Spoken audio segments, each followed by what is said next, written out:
Hello, good afternoon, everybody. Welcome back. Your eyes don't deceive you. We are Mhm. here after a Yeah, couple of weeks of a break.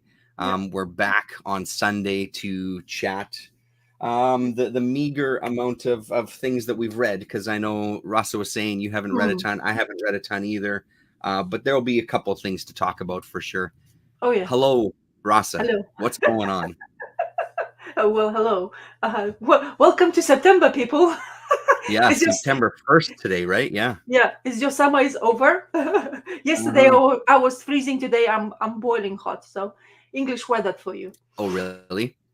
Yeah, yesterday was Yeah. I was like really cold, and today I am boiling because it's so humid and it's actually so weird. The Oh, summer wow. has been absolutely, I mean, it's always been like it's unpredictable. Like you don't expect summers. It seems to be anymore like normal. Like, well, at least in here, I don't know. I'm living in the UK, so that's the weather I Yeah. have in the south as well, which is very different from the north. Mhm, but mhm. it's not a consistent. It's like one day a week you get 30 degrees, and then it gets really cold to 20s or 18s or 17s, and then you go back to 20s, and it's just like a roller coaster, right? And my garden, which I really do like to take care of and grow Yeah, stuff, it's actually really delayed by that kind of inconsistency in my greenhouse. right. So I usually grow cucumbers and tomatoes, and some other things, but mainly I concentrate on those two specifically. And I absolutely love cucumbers because I grew up like that. Pickles and like all that stuff. It's just like summer and pickles is always for me being like a no. I mean in winter as well because my mom used to grow them like a tons, and I used to be prevented from going into a cellar where there's pickles because I would raid them and I would eat them all like a maniac. Yeah, right. Um, I used to get this humongous jar of pickles my mom used to make in. I could pick them, like like you people have a box of popcorn and to eat to watch movies. That used to be Yeah, my pickle. yeah. Okay, it's That's like like Lillian munch. loves pickles, man. She'd do the same thing. So yeah, I absolutely love that. So I try to kind of like try to do the same thing, but I usually tend to only do that in summer. So Mhm. fresh pickles, like simple stuff, salt water, brine. With lots of herbs like dills, which I absolutely love, and all the other shit, and then put cucumbers in. And 2 days later, you have a pickle. It's absolutely, absolutely goddamn delicious. If you have never Mhm. tried, highly recommend to anybody. So yeah, that's my. So I always looked forward to this kind of thing. I'm gonna grow. Invest my time. I invest my time this year, and there's like cucumbers growing like right just the beginning of like right at the end of July, and you're like, Mhm. what the hell, man? I'm supposed to already consuming like in tons, but I Yeah, wasn't. right. Anyway, so that's kind of thing, gardening and all Delayed it that. all.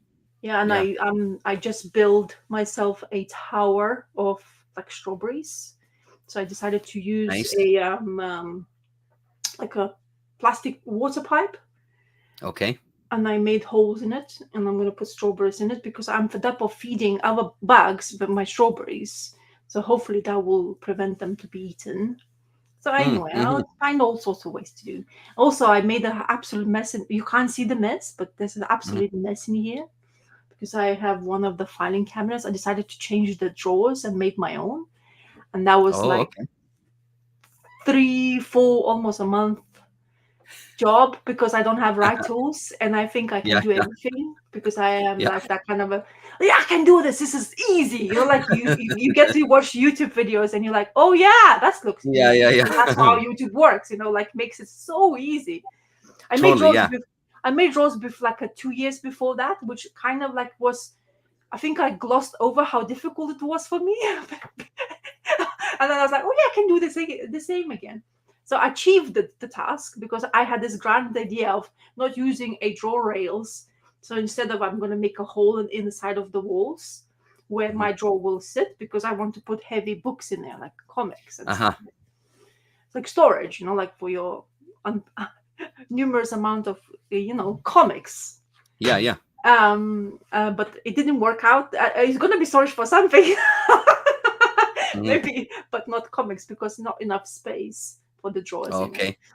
But I made the drawers. I'm proud of it. It doesn't look great, but it's my work. So I've been doing Yeah. that kind of thing. That's how I was while we were speaking before we went live. This is how I was, my coping mechanisms towards dealings with my sister's cancer situation. So this is how I deal with stuff. I start making shit up and then I get really angry, and that's what I'm angry about more than anything else. So I have to relate that. Yeah, I mean, organizing does that for me too. If I feel overwhelmed, I just start organizing and sorting things out. It's this idea of like controlling your immediate environment makes you feel like you have some control over your life as a whole, you know. So I find it very helpful for sure. I love doing a lot of things, and in all, like, if I could, I don't know, that's the thing. I always wanted that kind of job where every single task would be a different one.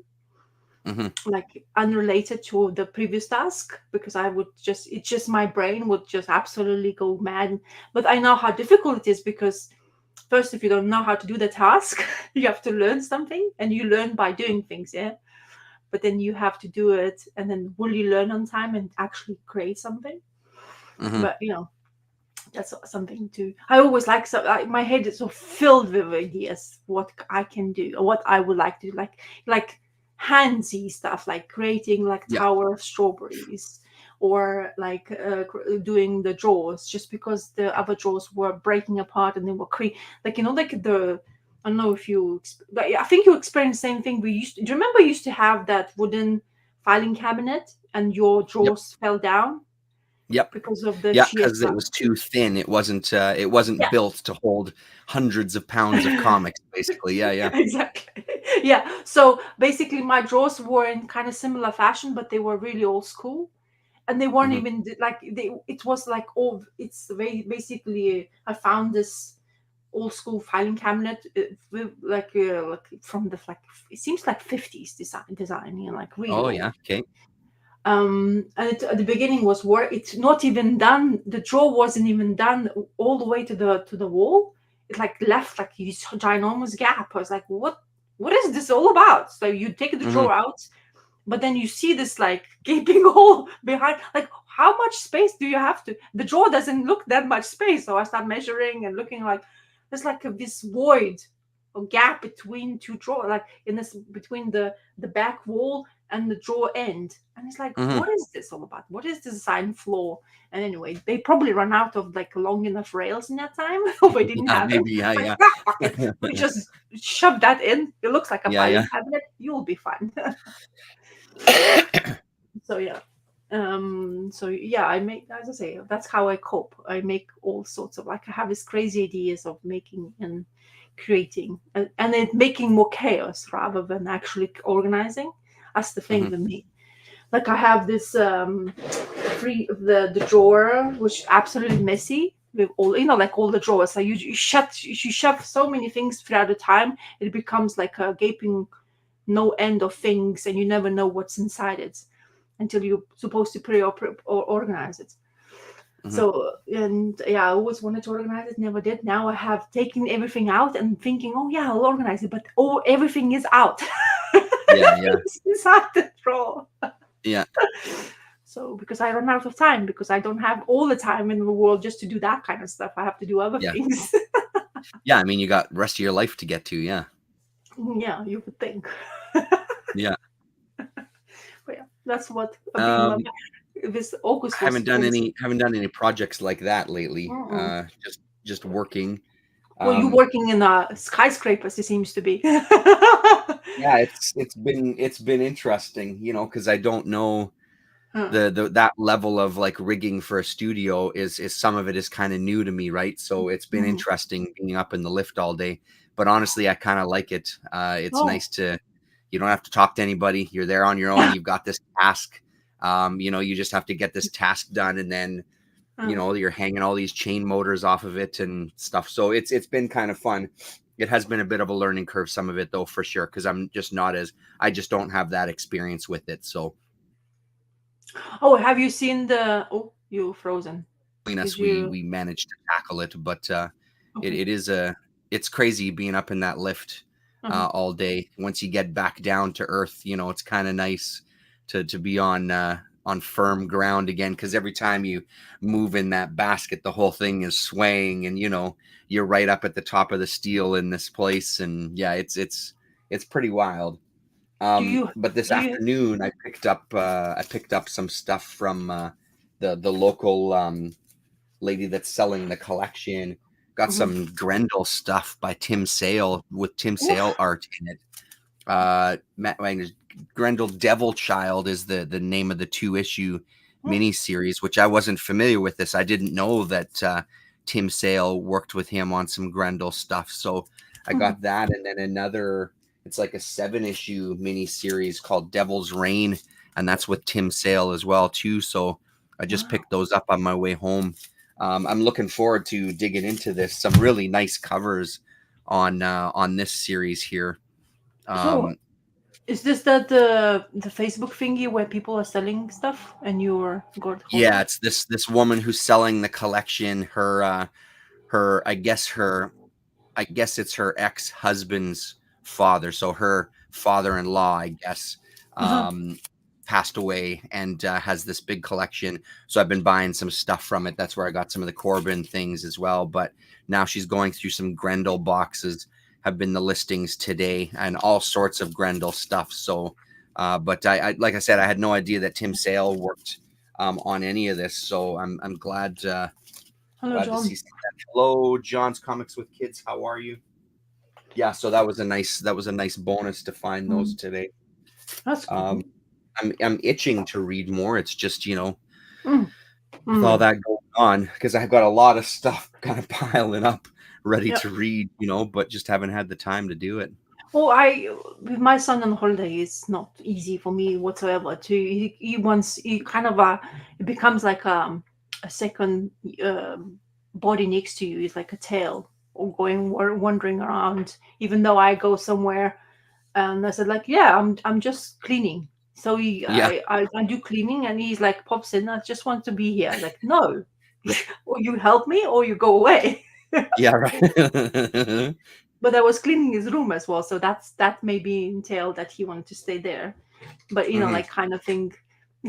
So I made him work, and then he starts telling me like, "Oh, pick up your Legos," and he's like, "Oh, I'm so tired." It's like you picked up two Classic. Legos, Yeah, classic.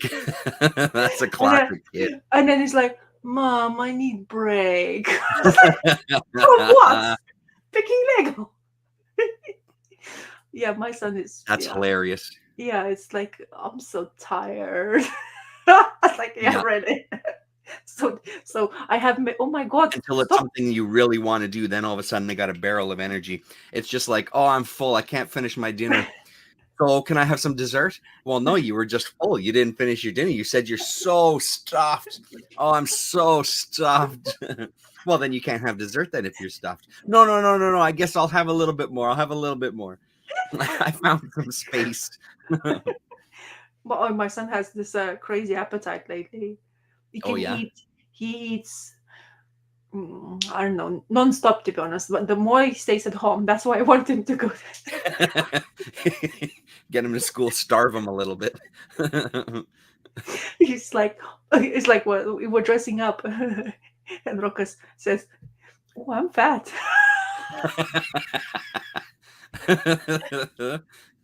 I was like, "No, you just have a belly." It's like he has this miniature beer belly looking thing, Yeah. but he kind of like he's such a weird. Maybe it's just the age, but he Yeah. doesn't fit in some. Oh, am I going down? Is it? No, Is you're he? good. I can still see and hear you. Yep. Oh, okay. So so he's like he cannot fit in some trousers, but he can fit in other ones. But Mhm. it's like, so what do you want to wear? And he's like puts on everything. Like he picks up the most tightest jeans. It's like, oh, I'm fat now. But yeah, it's hilarious. Yeah. You He's hear got stuff. lots of time to stretch. He's got, Oh all that yeah. will grow I mean, he's upwards, and not yeah. honestly. Believe me, he's not fat whatsoever. Yeah, yeah, yeah. He is.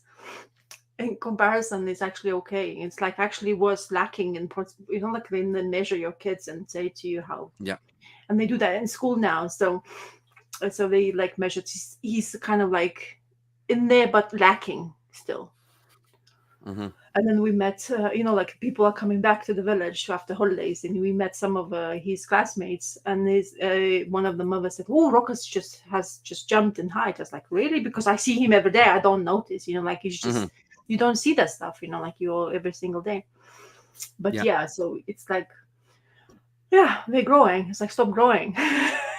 I'm a big boy, True. and he gets really so angry when I say to him, "You're such a baby." And he Yeah. gets so upset with me. I was like, "How dare you? I'm 6." Good luck with Hilarious. that. That's also one of the things I've been noticing now that I'm back at Yeah. work. Like I'm noticing that, Mhm. oh, my shirts are fitting a little differently now. I'm starting to like, it's not a dramatic shift, but I do notice that I'm starting Mhm. to sweat off some of the pounds, which is really great because I've had that office job for so long. It made me soft. But Mhm. so it's been interesting to see kind of like, even just after a couple of weeks of, because it's just lifting shit all day is all that it is, right? And out in the Yeah. sun and sweating your ass off. So Mhm. it's kind of nice to see that minor decrease because it's putting on a shirt. It's like, oh, that feels a little different. It's kind of, so it's positive. That's for sure. The other positive thing. How's Have you the watched, did you watch anything recently? Yeah, yeah, yeah. Yeah. How? Sorry, before we watch Yeah. something, how's the muscles? Can you take the muscles off? Honestly, like it's sore, but I can feel them coming back. You know what I mean? Like I even feel like, Uh-huh. there's a nice keg layer still, but there is some solidness happening within my tummy. And honestly, like feeling it feels better on my back. Obviously, once you get that core strength built up, Mm. it takes some of the pressure off of your back. I've Mhm. noticed my knee is getting better. Some of that soreness is getting better. Again, it's just Oh, being more active, right? yeah. Which is a hard thing, especially in those years of the office. It was hard to kind of maintain that activity, right? So now that it's part of my day and it's just, I'm walking around, I'm carrying stuff all day, it kind of, it's inevitable that it's going to happen. So it's been nice to feel that. But yeah, I mean, a bit of soreness, but nothing huge. So, I That's definitely feel cool. stronger. Even in my hands, I feel stronger, so it's kind Mm. of nice to go back to starting to get back to the way that I was, right? Before this detour into a cushy office job. Yeah, I noticed I stay, like sitting more often because, like we're at home and all that stuff. And it's bad. My back is absolutely giving me creeps, like to a point where, like, why? And then I go to the garden and then I work my ass off because that's how I do. Hmm. Hundreds, way more than I can actually give because like when you don't work as much, especially throughout like springtime, what I'm talking about. So you start working in and I'm like, wow, what is this? Like, I've never felt like this, like exhaustion kind of like so Yeah. quickly, And what I really like about doing whatever I'm doing in the garden because I grow bonsais and all that other greenery is that it makes you move. You have to, do stuff. You have to move Hmm. along with things. And I carry those heavy pots sometimes, and you're like, wow, this is like really heavy. Why? It's like, Hmm. and then you start getting into that rhythm, and you're like, oh yeah, that feel better. But you feel exhaustion, like physically, like you're like, Oh yeah, I totally. can Yeah, go yeah, sleep. I can just like sleep. yeah. Because I'm just physically exhausted. But Hmm. then you realize, Jesus, how much you haven't done it. Like how much Yeah. still you can be, and it's bad. Sitting is as hell. It's hell. Hmm. Honestly, I find it now. Like I actually start standing up more often, even though my legs hurt. But then I rather stand than sitting now. I just don't want to sit Hmm. anymore because I feel my Hmm. back is just like taking strain, and I have this stretcher which is actually really helpful, which Yeah. I'm doing, like making sure that my back is giving me like really lots of stuff. But that's what happens, I guess. Yeah, I mean, and I think like it's like for me, I've been working since I was like 14, right? So I've been doing manual labor since I was really young. So Uh, it's just it's just so strange being away from it and then coming back to it. mm, My like when I get locked into doing a job, my stamina for it is actually surprisingly still good. Even mm, though it takes me a bit longer to do things, I'm walking a little slower. But I mean, my like I'm just really going and going and going and going and yeah, not really stopping as much as I thought I would. I thought it was one of the kind of jokes between me and this guy that I'm working with early on. It's mm, like, the first couple of days is like, okay, well, let's see how you are tomorrow. It's like, I know I'm a bit worried about that too, right? Like it's this, you have these days, you peak and it's like this has got to come and get me in some point. But so far, it's still been kind of going up, which is good. So yeah, we'll see. Hopefully, it won't break me too much, break my old man body. Yeah. I watched the Batman. Made sure that I finished. That's like it didn't click me right at the end. Right, the last episode clicked really well for me, but then that Two-Face thing happened, and I wasn't. Something happened to that, like something the writing dropped or something or whatever. It just felt a little bit off. It didn't have enough. Like I felt like they didn't know where they want to take this and how to promote it further. And then I wish they had that. Of course, spoiler alert, but it's Batman, so the Joker part came through right last like couple of frames really of the last, right at the end of the season, and that basically rejuvenates my excitement once again. I mean, I'm really liking the production. I felt like everything was. I wasn't sure if I'm liking Batman as much.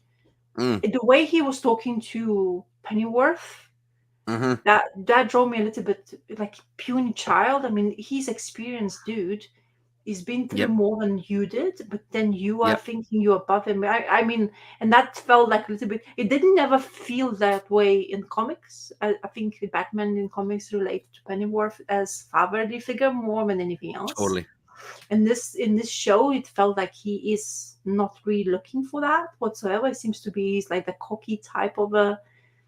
Like Bruce Wayne, where I don't really like that Bruce Wayne whatsoever. I find it, as humble as he's trying to be, he's like a bit naive when it comes to some sort of decisions. Like, especially when with that Two-Face, it's like completely blinded by a friend who became one. And he's like, oh, walk it off. You can go for it. Like, how do you walk it off when your half face is melted?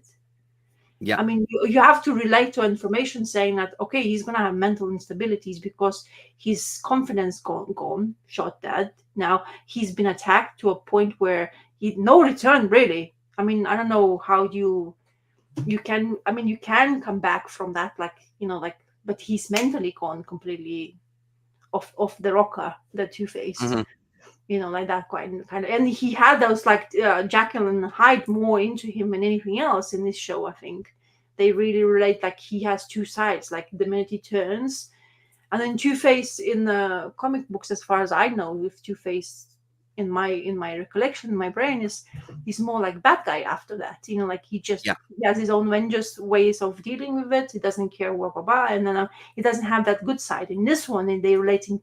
Good side of him still kind of has been there in the background, like that what he did with Barbara. Like Barbara was like, I don't care, you kind of like, I won this coin thing toss. And then hey go, she's lawyer without him saying no to her, and then she's trying really her to do everything possible to save him from all the like assassins coming after them.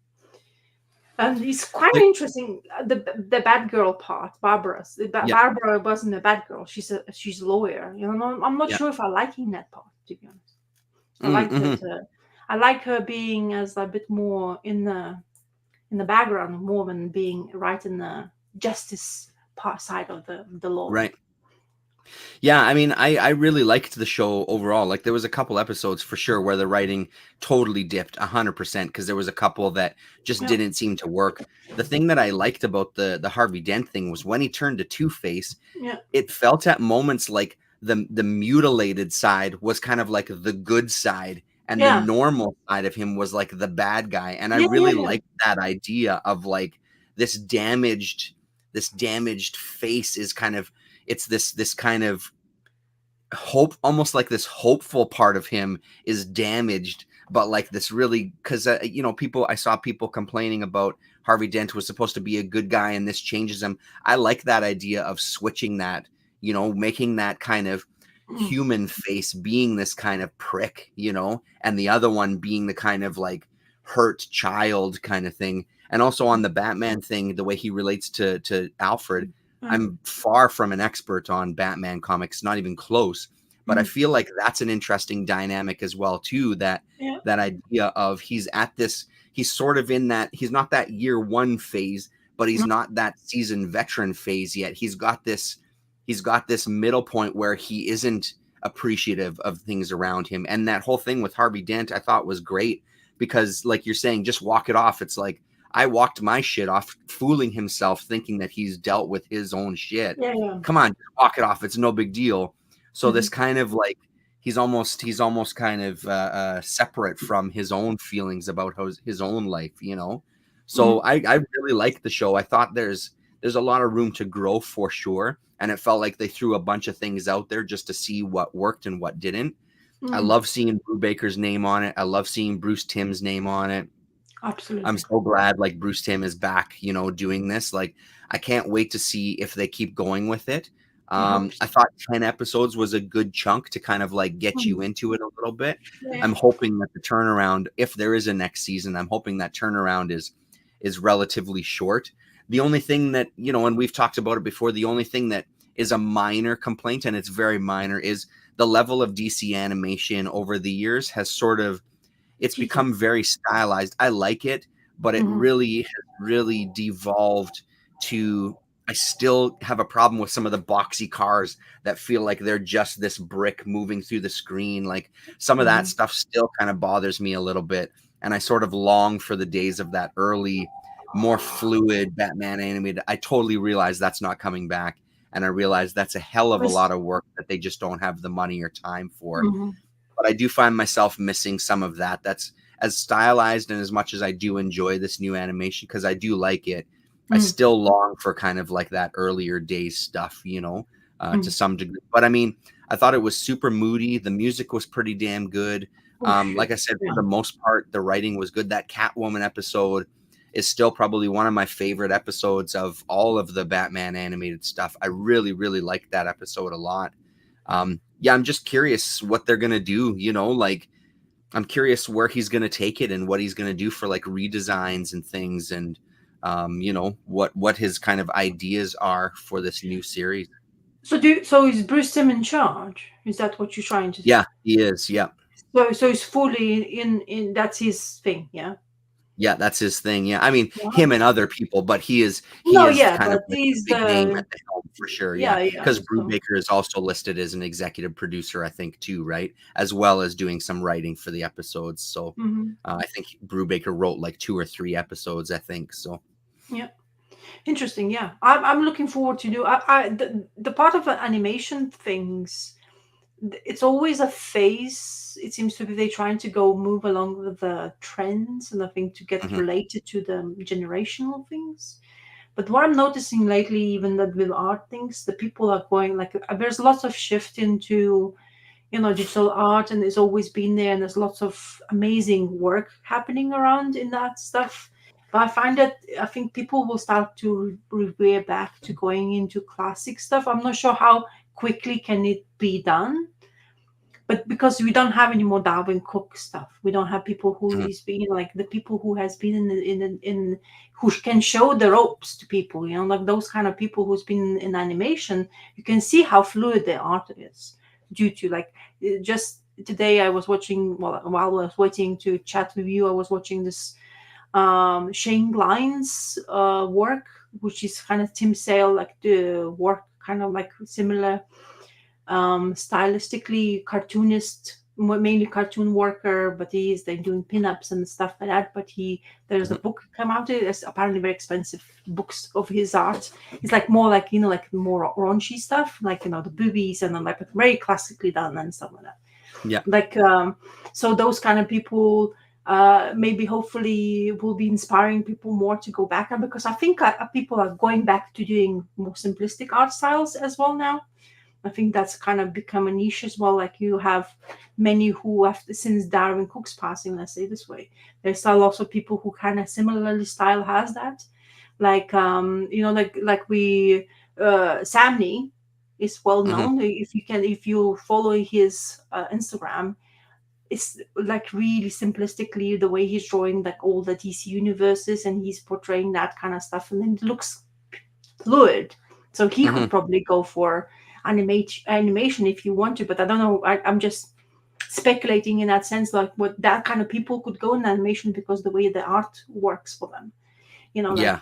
it's simplistically it's not as easy. Simplistic art style is even more difficult when you're in Hmm. conventional scratch lines, which Hmm. I have been trying, like, like been doing those drawings and trying to kind of go into the mind of people, and just one single line which has to tell you everything. It's not easy to just put it on a piece of paper because there's intent in that line, like, sort of thing. So Totally. I have hopes for animation to go kind of like, they have to, because I think the more clean digital art is becoming, people start noticing that more. Notice, like, with people when they're reviewing some shows, saying, well, I can see like way too over stylized work of like a hand and stuff like that, where's the floor in it, and it just becomes like a kind of, you kind of glaze over when you see some sort of mistake. You kind of, your brain picks up, oh, you could have done it a bit better. But that's what Yeah. makes Right. it much more exciting, isn't it, about art, when you start Yeah. recognizing some shifts in it, or not just completely glaze over them. So I don't know, I'm Well, it's hoping for also them to go better. Yeah. it's also this idea of like having design good enough where, because you're Oh, shipping it overseas for the people doing the in-betweens, so you got oh, your keyframes or whatever, you have to have a style that a mm. bunch of people in Korea or wherever they're kind of Asia, sourcing their in-betweener art from, like they need to be yeah, able to pick up on that style and fill in the gaps, right? So it's this real balance of like what's a good design period yeah. versus what's a good design that other people could then duplicate and Hmm. fill out, and giving them their turnarounds or whatever, right? Like that Yeah. whole idea Mhm. really brings this whole other level of kind of designing characters into play. Like, yes, it can be a cool design, but can someone reproduce it easily? Is it going to be something that kind of these people at these kind of factories that are churning out this animation, can they Yes. actually do? And maybe some of that is easier these days with digital. Maybe that's a lot easier than I know, because I don't know that world. But maybe it's not as complex as it once was, right? So I wonder sometimes about where that line is, as far as like, because we have this digital technology, can you design something a little more complex and it's still easy for people on the other end to reproduce, Mm. because of the use of digital technology and scanning in these images and scanning in these turnarounds? How Yeah. much does the computer fill in versus someone's human hand? All of this Mm. stuff, right? And that Yeah. balance, right, of like, because you don't, well, personally, I wouldn't want it to look too digital, because that's just not something I prefer. It's just not something Mm. that I gravitate towards. But yeah. What's Lillian's favorite animation? Does she have a favorite animation? I mean, she watches a lot of animated. She watches a number of animated things, but honestly, like, we're big Miyazaki fans. Like, we've watched a ton of those movies together. And she Mm. really likes. We were talking about it this morning. I'd like to rewatch Samurai Jack, so I was asking her if she might be interested in it, because I'd love to rewatch that series. And since we've been watching this new Batman, I was talking to my son about, it would be great again with Lillian to watch that whole series again, because I've got them all on Blu-ray. It would be fun Oh. to watch that stuff again. Um, but I don't know if she has I mean, I would say that out of anything Miyazaki stuff, she really responds to it. She really likes it, as far as animation goes. But when it comes to like shows that she Mhm. watches a lot of like live action stuff, the Descendants movies and things like that. She'll watch a lot of that kind of thing. She's not as into kind of animation as my son was when he was her age, Oh, I see. Yeah. Oh, okay. So she's more into TV shows, like Yeah. Yeah. people TV show. Hmm. Yeah. Real people, as they're called. Yeah, yeah, The real ones in the telly. yeah. And then Ma- speaking of real ones, we watched uh-huh. most of the Acolyte last night. Except I think we Well, watched the first 6 episodes now. I think we have 2 left to go. Did you finish watching that series? not even. I'm not bothered. Yeah, yeah. The only part I was very intrigued.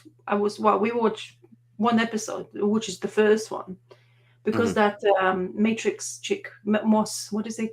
Carrie Yeah, Moss, Ann Moss, or Carrie something Ann like. Moss or something like Yeah, that, yeah, or yeah. So her, so a huge fan due to Matrix, of course, and yeah, her abilities to be cool.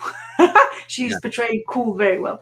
Um, so, but no, I'm not. I don't know. I never got into it. No, well, first of all, we don't have Disney anymore for a long period of time. Mm-hmm. They have been announcing in here that they keep on increasing the prices now to an extent where I don't think it's even worth us having it for a month, because of there's nothing we do like watching there that would be like, oh yeah, maybe something new will come out, maybe we'll talk about it. Now we were more into Apple TV stuff. We got my husband bought it by mistake, a month of Apple TV.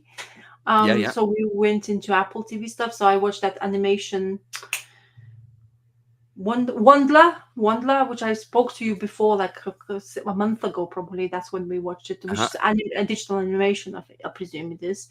And it's really good tale. It's really nice. I when telling you to watch it, it's absolutely fantastically done storyline. I don't know if they're going to do another season. And then we watched a movie there with Matt Damon, the new one. They were showing on Apple TV.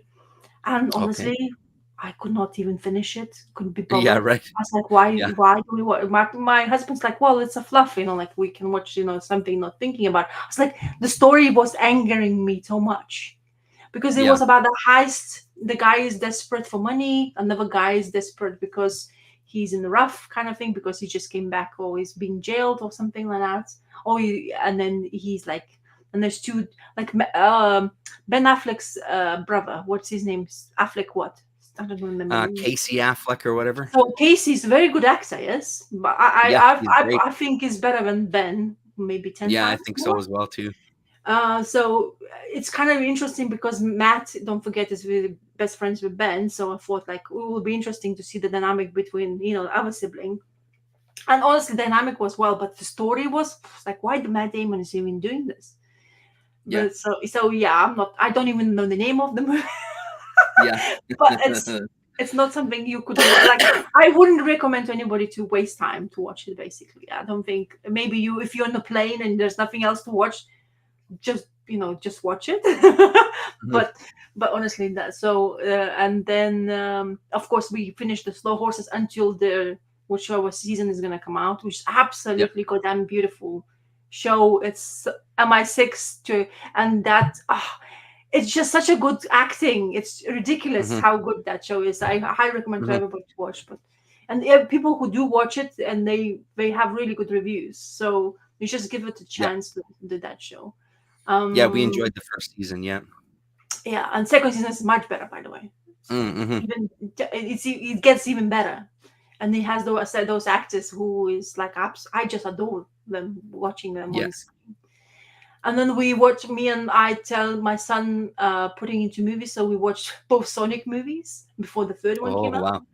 Yeah. I said, okay, son, you can't watch your YouTube anymore. Let's watch actual movies, because he has an attention for Sonic, because he likes Sonic.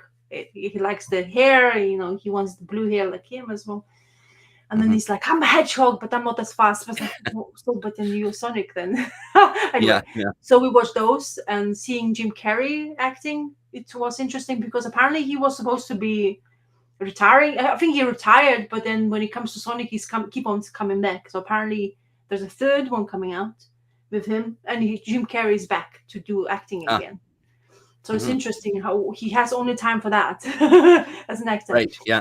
And then we watched Teenage Mutant Ninja Turtles, the movie, once again with my son. The cartoon one. Yep.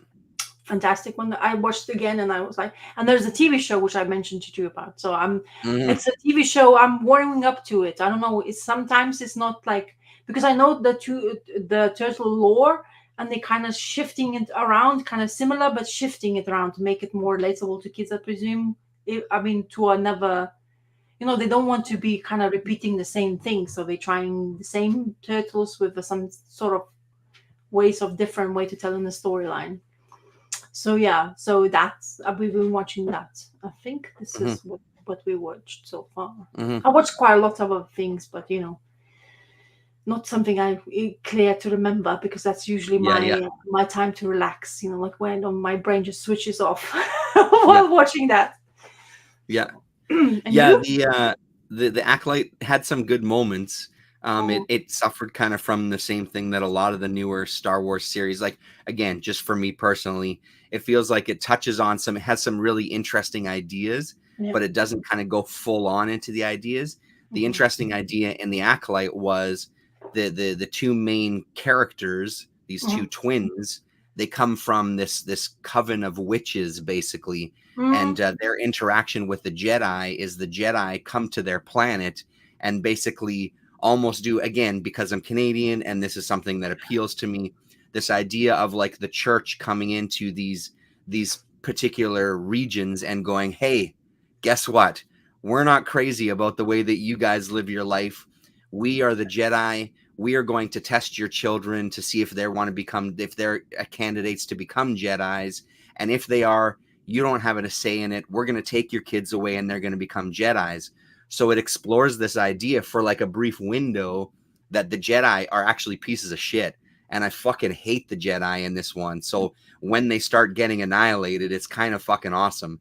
But it has this really neat idea. But again, it's one of these things where they just don't expand enough on these interesting ideas, because that is just a nugget. And it doesn't, it sort of is, it's an interesting show because it's like, am I supposed to like the Jedis in this one, or am I supposed to not like them? Because as a viewer myself, T. Fuller, I don't like them in this. And I'm okay with that. I'm all right with that. I like that idea of shifting that dynamic of the so-called heroes of the, in this case, the universe, that are making everything okay for everybody, but then going and taking people's children away from them and causing this havoc and stuff, right? And the villain in it is actually pretty fucking badass. He's got this helmet that's very kind of, it's very anime-ish. It looks like an anime character, but it's made of some, he explains it in the show, I don't know. It's some sort of TV science. I don't understand it. The helmet apparently can stand up to the lightsaber. So he ends up, as he's fighting, he'll like headbutt a lightsaber and smash it. And he's got this piece of metal on his arm where he can detract the lightsabers. They're fucking pretty amazing fight scenes. And that character has these moments of very, very, again, these interesting ideas that they just don't seem to develop to their full potential. So it's almost like they throw a bunch of ideas out, so you get all these little nuggets, but they don't ever really chase one of them down. But on one of the other TV series, they ended up talking about this idea that it's not about who's in power, it's about power itself, as opposed to like who's the good guy versus the bad guy. And they're starting to sprinkle some of this into some of these Star Wars shows that I find very appealing. I just wish that they would utilize it even more. And then when I do get these ideas in some of these shows, it just makes me long for the new season of Andor. I can't wait until the new season of Andor comes out, because for my money, that was the best of the TV shows so far. Again, just my own opinion. I really I agree. That show a lot. Like, I thought it was so well done. So the thing is, you know, the Acolyte's never going to come back anymore. It's cancelled. Yeah, I that's what I've heard. Yeah, that's fine with me, because like I said, the rest of the show, it's not worth much of anything. It's really not that good. There's a couple of nuggets that are interesting. It's just not enough of those to make it like, oh my God, you got to see this. It's good, but honestly, most of it is like, meh, whatever. It's kind of not that interesting, you know, to be honest. So I don't know, because I watched, well, in recent time, I watched the Clone Wars, the animated stuff. Yeah. And in that Clone Wars is kind of clear a picture, and what I understood was that Jedi never were like a good two shoes because of who was in charge of them. And don't forget who was in charge of them. The guy who basically a Sith Lord in disguise. So surely you will know that they were like kind of like always wearing into like, oh yeah, we're pretending to be good ones, and we never.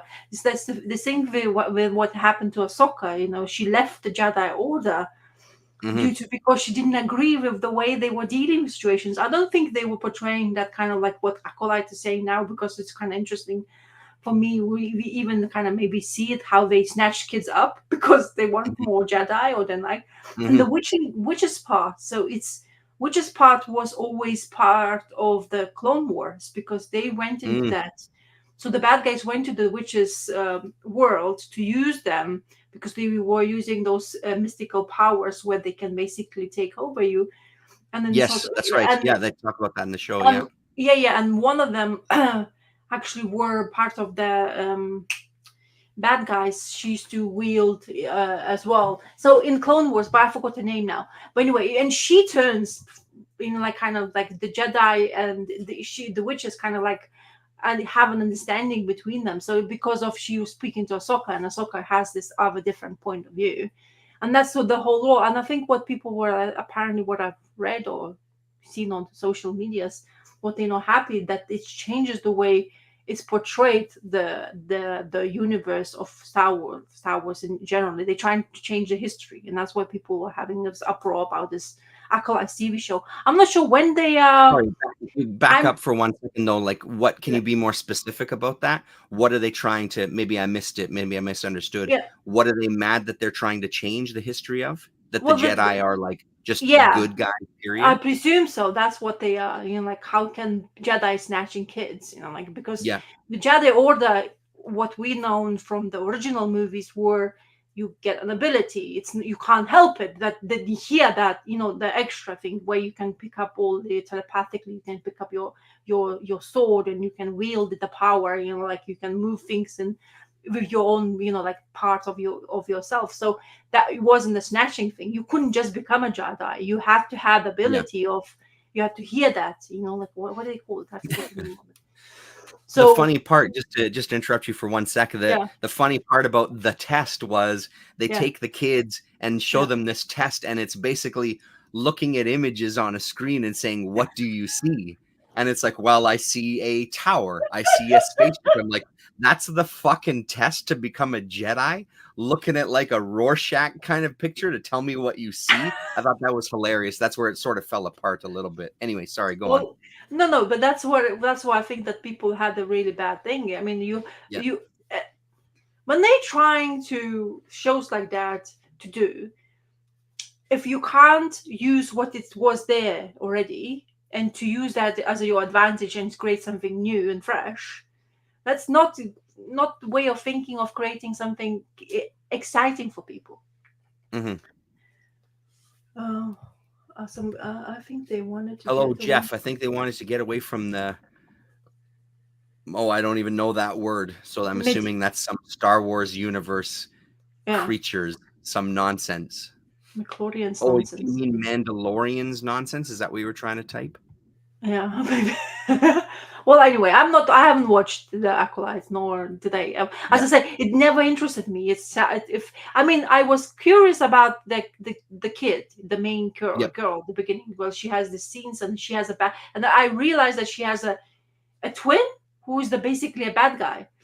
And who's basically, or is she? Is she a bad guy? That's the thing. Like so that's how far I went. Who's the real bad guy? So yeah. I mean, we have 2 more episodes to go, so we're gonna finish it because I didn't have much interest in it either, honestly. But now that we're 6 episodes in, it's like I've got to see how it ends because the last episode that we watched, the ending was kind of like, oh, okay. I mean, I'm just curious where they want to take these kind of stories. Yeah. No, it's fine. You tell me. Oh, midichlorians were from the prequel trilogy. They were some sort of microorganisms that gave people the Force. Terrible idea. Okay. That's the one. The Force. You know that mind thing I was saying? It's the Force. Yeah. Oh my God, so blanking when I do live chat. Well, that was also interesting about the witches storyline. Like they were talking about, there's all these different ways to access the Force, right? Like that's the classic. If you're gonna be, if you're gonna be on the Empire side, you access the Force through like anger and all these kind of things. Like the Jedi is more positive, and the witches were trying to harness the Force in a different way as well too. And they did display that pretty good. Like when there's one scene where this kind of the mother takes over a Jedi's mind and his eyes go black and he's like, and she's barely breaking a sweat as she's taking over his mind, right? And it's like, if you want this guy to live, you're gonna back the fuck off, kind of thing. Like that idea, it was kind of badass. It was kind of good, to be honest, because he was like on his knees and you could see he was suffering, right? So this idea of who can wield the Force and how they wield it and what they're gonna do, like, again, I think it's an interesting idea. I love it when a show turns a little bit where it's like, I know I'm supposed to like these guys, but I don't like them. I don't like the heroes in the show. Like I like that idea. That stuff appeals to me a little more. It makes it more engaging to watch, right? but again, they just don't follow it through to any Mm. sort of depth. They just sort of surfacely write it, and then they just kind of leave it to go for another idea. So we'll see. 2 more episodes. We'll see how it goes. Well, I'm surprised you actually like completely went into the show, because I was like, I don't know why, but it didn't feel like I wanted to even invest time in it somehow. Mhm. Just didn't feel like I was curious about some of the characters, as I say, it was enough, but afterwards, like I completely forgot about it. Like, Yeah. kind of weight of the sun. Lillian and Alicia wanted to watch it. That was the big thing, right? Like I would Oh, have okay. been happy just doing the one episode and not going back to it, but they Mhm. wanted to watch it. We were looking for something to watch last night, so I suggested, "Hey, why don't we continue with this and Mhm. watch it together?" So, but yeah, so if it was my call, we wouldn't have been gone past the first episode either. So, Oh, I see. but it ain't my call. Well, you have to look. Sometimes you have to give it a chance. I probably would go Yeah. back. I always go the things I don't watch on the same, like. There's lots of people talking about this Games of Thrones stuff, which came back, like that, whatever. And I watched one episode. I was like, nope. I remember how gory, how crazy that show is. I was like, no, I Mhm. don't want this anymore. I had enough. It's just like it reminded me. Not that I have a bad feeling about it, but I've seen it already. I don't need more of it. It's kind of like Mhm. it never finished the right way. Also, for people, it felt really awkward as well the way they Yeah. ended. Apparently, people wants to go up to petition that they will remake the season, the Yeah. end. Wow. It's like it's done already. Forget about it. Like it's already Yeah. past that. Like shelf life. Yeah. So whatever. I'm looking forward to. I don't know what's DC all about, but they put the first part of Watchmen. I have not watched it. The animated stuff. Like so they Mhm. keep on churning the same shit again, Yeah.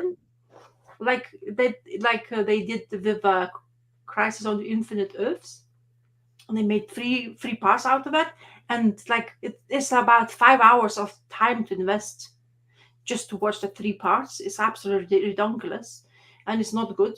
I fall asleep like on a I don't know which part I was sleeping. So I was like, I don't know if I want to go for Watchmen, because like I've seen I liked the movie more than Mhm. anything else, to be honest. Not I Did mean you I watch like the TV show? the TV show. Yeah, I Yeah. watched them all. Yeah. I I I want. loved I loved the TV show. I loved Yeah. that season. I thought it was fucking pretty No, I watched fantastic. TV show. I watched. I wanted to, but they're not talking about it anymore. I don't know why. Maybe they're Mhm. not making it probably as well. No, they only did that yeah, I mean, apparently they only did the 1 season, and Yeah. if they were gonna do another one, it would have to be the same creative team, etcetera, etcetera, etcetera, so I don't think it's gonna happen, but I thought it was pretty No, amazing no, it's really considering I good. had Yeah. 0 hopes for it at all, so I thought it was pretty fucking well done. No, I think it's the one thing which is kind of fresh, honestly, from the Mhm. Watchmen things. I know that Warner Bros, whatever DC, whoever owns them, they're trying to tune that out every year because of the license stuff and blah blah blah. But then now we're putting that TV show. It's like a movie or whatever, that parts they divide them in parts nowadays. So I don't Mm, know if I want to even bother to watch it, that even though I mhm. can, as I say, I enjoyed the movie of Watchmen. I enjoyed the comic of Watchmen, even though they're saying that they didn't do it. I just don't. I like the actors they picked it up on that sense, but animated to watch again is not something I want to do. Maybe it's for new generations to do so. So that's kind Mhm. of interesting as well. And the part of that. Oh, we keep on watching, finding that we haven't watched some Star Trek TV shows. So we start watching New Worlds, Strange New Worlds, Star Trek. Mhm. And surprisingly, second season is much more interesting than the first. Oh, yeah. And it feels like really good, to be honest. I kind of like want to watch it again. Like it feels just like your Star Trek, what you expect from, like, those days, like where the Picards and all that, like Voyages and all that stuff. So kind of feels that way. Mhm. And yeah, but they are with Pike, like the old crew, Yep. Yeah, but yep. The refreshed kind of. OG. Yeah. So Uhura is there, and then all that stuff. Freshman, who did Justice History, was brilliant. Yeah. Yeah. I don't 100% remember the ending. I remember liking it when it was on, though. I just thought like the biggest thing with that TV show was I appreciated the way where they just didn't retell the story that we all know. I appreciated that they tried to take the story in a different direction. We were glued to it, to be honest. We really, really dug it. But honestly, sitting here right now, I couldn't even tell you what the ending was, to be honest. I can't really remember. But yeah, I remember loving it at the time, though, the show. Yeah. And yeah. Do you want to start us off and talk about a comic that you read while I run upstairs and get myself a beverage? Yes. What do I Okay, go I'll for? be right back. Oh, okay. So I'm gonna. I decided to get hold of this DC compact edition stuff. It's tiny in comparison to comic. I wasn't thinking it's gonna be as tiny. No wonder they call it compact. But this is comparing to the comic book, so it's like lots of chunk taken out. But the price tag, I understand how would be much easier for younger generation to get hold of this, because it's really like what is manga style sized. I think that's what they going for this. I've never finished. I never started this saga in first wall. So when it started in the single issues, I wasn't yet reading comic books in that time. So the New 52 entered into existence, but I think I started like maybe half a year into it. So I've never started the story from the issue number one. So I never had issue number one. I started picking it up in the later stages, but I always wanted to kind of like somehow I've been Batmaned out. Like a lot of things happened with Batman. So watching the TV show maybe inspired me to look at this. But the price tag also has made me inclined to go for reading this. I'm not into that far into this because I haven't. Earlier we mentioned that we weren't reading much, so I started reading it like my first issue of this, and I'm enjoying it. I really like the Capullo art. It's missing being a bigger size. To be honest, we always complained. Yeah, yeah. Oh, yeah, it would be interesting if we will do that. I don't know how far we will go for it. I know that one of other things I'm kind of curious about this line is Gotham City Sirens. I always wanted to get hold of the Gotham City Sirens earlier stuff, but they were like kind of like because of the girls and the people who were working on it. It's quite a priced it out to myself for comfortable to get hold of. Even finding them was very difficult. So probably the next thing I will purchase. So this price tag, it's 13.50 Canadian dollars or $9.99 USA dollars. I paid £7 for this, so I was even more inclined to do so. So it's two comics to buy this old chunky thing. So it really is kind of a score for DC comic books to go for that, because it's really easy to introduce kids to the line of work. And I think starting with, of course, Batman and all the stuff, I was forgetting how Nightwing was impersonating Joker while they were dealing the case. So it's really interesting. So far, it's intriguing me. Of course, I'm going to go further into this and give you more in depth look. But as a work of it, and even because it's so cheap, and I'm not the biggest fan of trade paperbacks because of the gutter loss. I hacked on it. I went for the spine just to test it out to see how far that spine can get hold of, and I went for it, and you can see it kind of lays flat really well. And I'm really surprised by that, because is it the cheap version of DC comic books will actually properly work when it comes to things, but it's really holding out really well. I like the paper they're using. It's not gloss. It's really helps, I think, in that sense. So this is why like the most gory first kind of things what happening in the Gotham, where they found this guy completely riddled in wounds, and they found out that he's been actually being tortured, and there's this, oh, you will die tomorrow. It's kind of intriguing start of it, and as I say, I never went fully to understand the whole story, so that's why it's kind of intriguing for me, because I realized I don't really know anything about the Court of Owls, and that's where the story is all about these dudes who's going after it.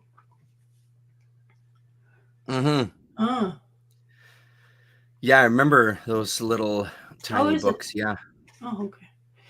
Like Marvel has done them as well. I get hold of a lot of X-Men. They're even smaller than this. I don't have it now, but maybe when you're going to talk about it, I'm going to go look for one and show to you the differences. But I honestly surprised how good it holds. It's a bit small because the art it really lends itself to be a bit bigger sized. You know what I mean? But so far, Capullo is always. I mean, no wonder they were quite famous when it comes to this run, and the writing is not as complicated. It's kind of like, honestly, sometimes in some ways I can see more Jim Lee in Capullo. I don't know why would I say that, but maybe it's just the way stylistically the DC was drawing Batman and stuff like that. So it's a bit too much Batman for everything, and when it comes to this, but. Honestly, as I say, I was curious to know, and I didn't want to definitely get the Watchmen stuff because I already have many other options of Watchmen. So this was something which I never read fully, so I thought I would just get hold of it and see for myself. And I'm finally, as I say, impressed with the way it looks, the way it feels. It kind of, you can toss it around. But that's the whole point of it, isn't it? That's why they're doing that. So you can access it, some of the information, because most of the times this run, especially the beginning of Snyder runs, like the first 10 issues, is quite pricey to this day still. So, yeah. Yeah, I mean, anything to make some of these books a little less precious, you know what I mean? Where yes. You're not afraid to kind of give it to your kids or whatever, where it's like you're saying, this book costs $20 now, you know, like for a single issue. You just throw it at them, and like you said, you really crease that spine and see if it'll stay open, and you know.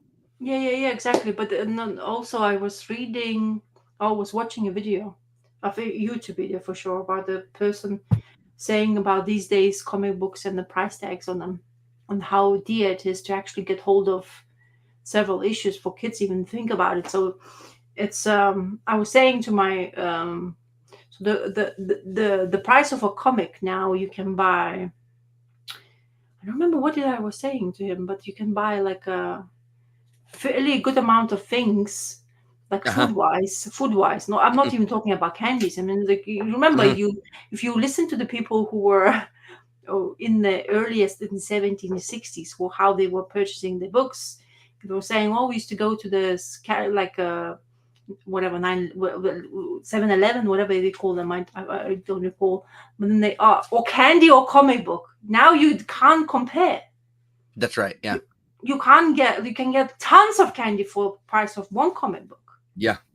Well, I mean, you know, this is sitting beside me. It's $5.99 US for one issue. So that's what, like almost $7 Canadian. That's, you know, that's a few chocolate bars, you know, depending on where you're going. So, and I also read, I listened to some people's opinions saying how these days writing of comic book is so prolonged to actually understand the whole issue, the whole storyline, and how you have to basically go to each other other unrelated title to get hold of the whole chunk of understanding the whole picture of the story you're actually portraying, right? And how that switches people off from even attempting to do that in single format, because you kind of wanted to actually even actually, to tell you the truth, in trade paperbacks you don't really get hold of the whole story until you get the whole volume size. Let us say you want to read this Batman saga, and I presume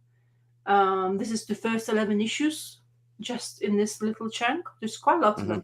Yeah, but in order for me to actually read it all, I need 50 something or 70 or 80 issues to know the whole thing, but they want to talk about it in 4 hours. So in single format, it's absolutely crazy amount, and in trade paperbacks, it's like about 5 volumes. So that's about what, 20 pop, let's say 20 a pop if it's brand new. So it's like $100 into the storyline, and you haven't yet understood exactly what's happening to the whole story. Yeah, right. Yeah.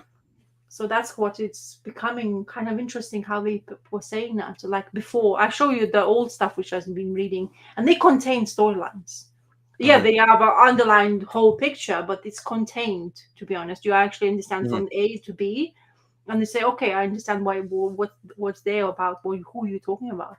And new comic books, like if I pick up an X-Men, I was like, one issue of new X-Men, I will not understand what's going on there because I would know who this character is, why you're doing this, what about, even though you have maybe a bit of a synopsis, which is what they're doing these days in the comic books as well, but not always is clear.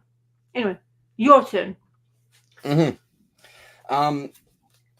So I read this, the new Guy Caldwell book. So Guy Caldwell, talked about him many times in my estimation, one of the best of the underground comics guys. Inner City Romance is his big book in the underground. He did a book called Doll as well that's really good, but honestly, Inner City Romance is the book that I recommend to people when they're looking to get into undergrounds.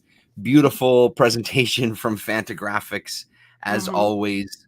They're big fans of his. This was such a good book. So the story of Hieronymus Bosch, and more specifically his the Garden of Earthly Delights painting, which they include at the back of the book on the inside back cover in its kind of mini triptych form there. So you can read the book and then go and see a reproduction of the painting. I don't know a ton about the artist. I know of his art. So Guy, at the beginning, Guy Caldwell talks about in his introduction how the story that he presents here is kind of a culmination of a bunch of different histories. Some also that is probably not true. Some that he's put in himself. So he's kind of taking ideas of who Hieronymus Bosch was, what the meanings of the paintings potentially were, what the history was like at that time for someone painting, especially with the heavy influence of the church in all aspects of life. So this was a really fascinating little story of an artist creating a piece, and kind of how it affected his life. Like financially is the big part, because he according to this book, there was a lot of money that he made off of this, but also kind of how it sort of pushed the boundaries and really pushed the boundaries of like the church's influence in people's lives. One of the ideas that I really liked about this is that it's this royalty that's kind of paid him to do this painting, and very, very, very basically, they want some dirty paintings. They want some naked people, and they want these naked people touching each other in paintings and this sort of thing. But it's also as a way of a fuck you to the church, because the church they have a little inquisition where they come and Bosch has to kind of make the case for why this painting is a very religious painting, because they need to sort of okay it. And the royalty at that point, the royalty is like, hey, fuck you, this is our painting. We're gonna do this whether you like it or not. We're gonna have this painting hanging up in our castle, whether the church has anything bad to say about it or good to say about it. You don't have as much power as you once did. So it really kind of shows this changing, this kind of subtle change to the time period of that influence that the church has over things like art and kind of what's out there for people. As he was painting it, he's getting these live models coming. He has one model, this male model, that he has do these poses, and then he, when he wants women in the painting, he'll kind of make he'll make him a little more curvy in the painting. The royalty was like, no, we want you to actually use women. We've got some women here for you that will live with you and will pay, and then you can also use them as models. So that kind of, even they had to keep that really under wraps because they didn't want to cause any sort of panic in the community. Like, what are you guys doing in there, having these naked women and men posing for you, like, let alone they weren't doing anything dirty. Just the fact that they were posing naked for him would cause a bit of a stir. So he had to keep it secret. So you also see like an artist kind of battling with some of these ideas and his, to me, repressed kind of sexual nature that he's not kind of come to terms with. And he has this kind of, they talk about him as this artist where he's really he's having visions and things. Like there's a good representation of what his models eventually become for this painting. So he now has a number of people posing for him, including like a black woman as well too, which again at the time was a very scandalous kind of thing, right? So it was such a well done story. And then also talking about, it also got into when he was going to pick the wood for his painting, what that entailed. He went to a guy that he trusts, who has very well aged wood that's not warped. So they started going into that aspect of creating a painting as well. You want to get the best materials. It was really, really enjoyable. I thought it was such an engaging story from beginning to end. And Caldwell's art has just gotten kind of crisper and cleaner as the time goes on. His style has always looked like this, but there's something even cleaner about it now at this stage of his life. And I think he's in his 70s at this point. I don't know exactly how old he is. But for the fact that he's kind of this far on in his career and he still has this even cleaner line than he once did is pretty amazing. So this is one where the artist is kind of having these visions. He had a lot of like devils and demons and monsters in his art, and they're kind of coming to him like, why are you betraying us? And why don't you paint us anymore? Why are you painting this? Because the idea with the Garden of Earthly Delights is, what would happen if we could see paradise if Adam and Eve hadn't taken a bite of the apple? What would paradise actually look like is the very, very basic premise behind the painting. So it just, I really find, like, again, this idea we were talking about with some of the Star Wars stuff where they have some of these ideas, but they don't kind of go further with those nuggets. This does the opposite. There's a number of different ideas at play here, but I really feel like he follows each of those ideas out and gives you an intriguing story. And this is kind of the part where this Inquisition is happening and he's having to answer to like the bishops and the church and stuff, and kind of basically try to bullshit them that no, in fact, this is a very religious painting, and here's why I painted this in the painting, and here's what this represents, and really having to kind of answer for his work, which is an insane thought to begin with, to answer for your work as an artist to the church in order for them to allow you to kind of, continue on is just madness to me. So, so good. I've been looking forward to this one. I've been waiting for this one for a while. I think it was announced kind of last year or something. So I'm really glad that it's come to pass. It's highly recommended. And again, like, I can't recommend Guy Caldwell enough. He's so great. He's got a number of Instagram accounts you can follow him on, one that's specific to his painting, and then one that's more specific to kind of like his ink work and his comics and things. But he's a hell of an artist, and I'm glad he's still producing work. And it's great that Fantagraphics is still kind of backing him, even at this stage of his career. So, well, at least it's well produced book. It's nice to see. I mean, I know that they like always produce quite nice hardbacks and stuff like that. Fantagraphics is known for that. But that also looks like really stylized and even etching kind of thing, or embossing into the. Yeah, it's embossed on the front too. Yeah, which is so this is all kind of embossed, and even this here, it's they've done a beautiful job on this. Their team that they have, or the guys that they have that help design the books, really know what they're doing. So yeah, it's beautiful. What shirt you wearing? Is that the shirt? Yeah, DRI t-shirt. That's true. Dirty Rotten Imbeciles. Yep. Hello, Edward.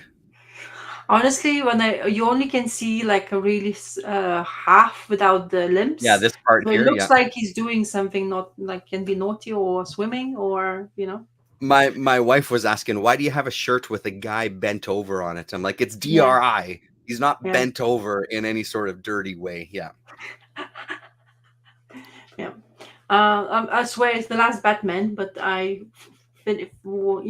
showed you last time we spoke that I got this One Bad Day, the Riddler story, and apparently this one is more.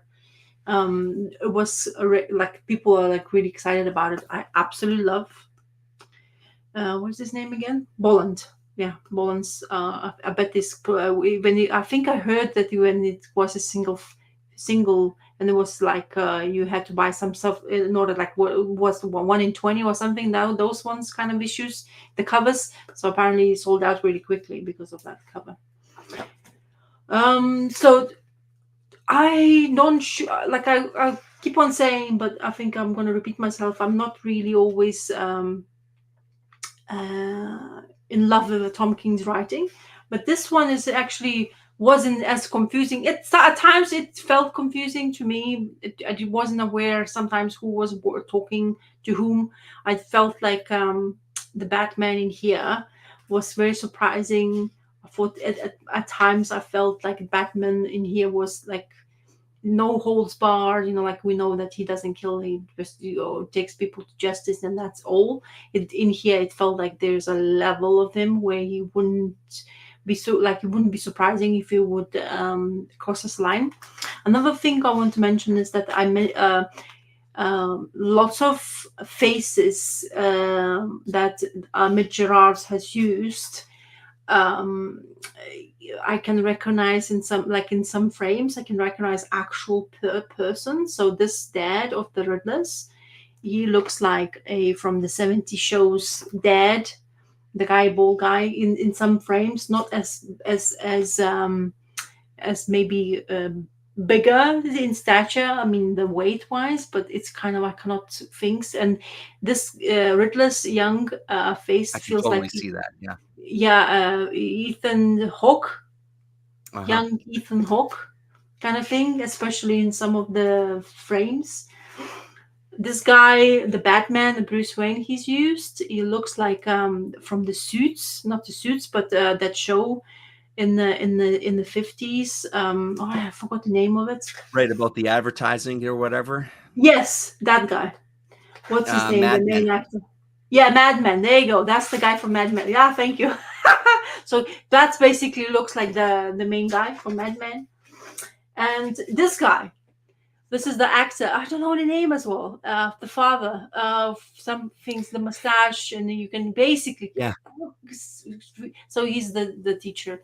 Anyway, I could not stop thinking about it. This kind of distracted me from the storyline, and I was kind of surprised how you can recognize the people. I don't know if you can, like there's this talk about people like using the people's like complete faces in order to do the comic books.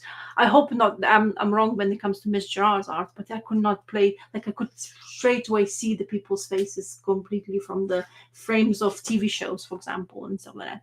So the story in here is about, of course, a riddle, One Bad Day, and he randomly kills the dude in the streets.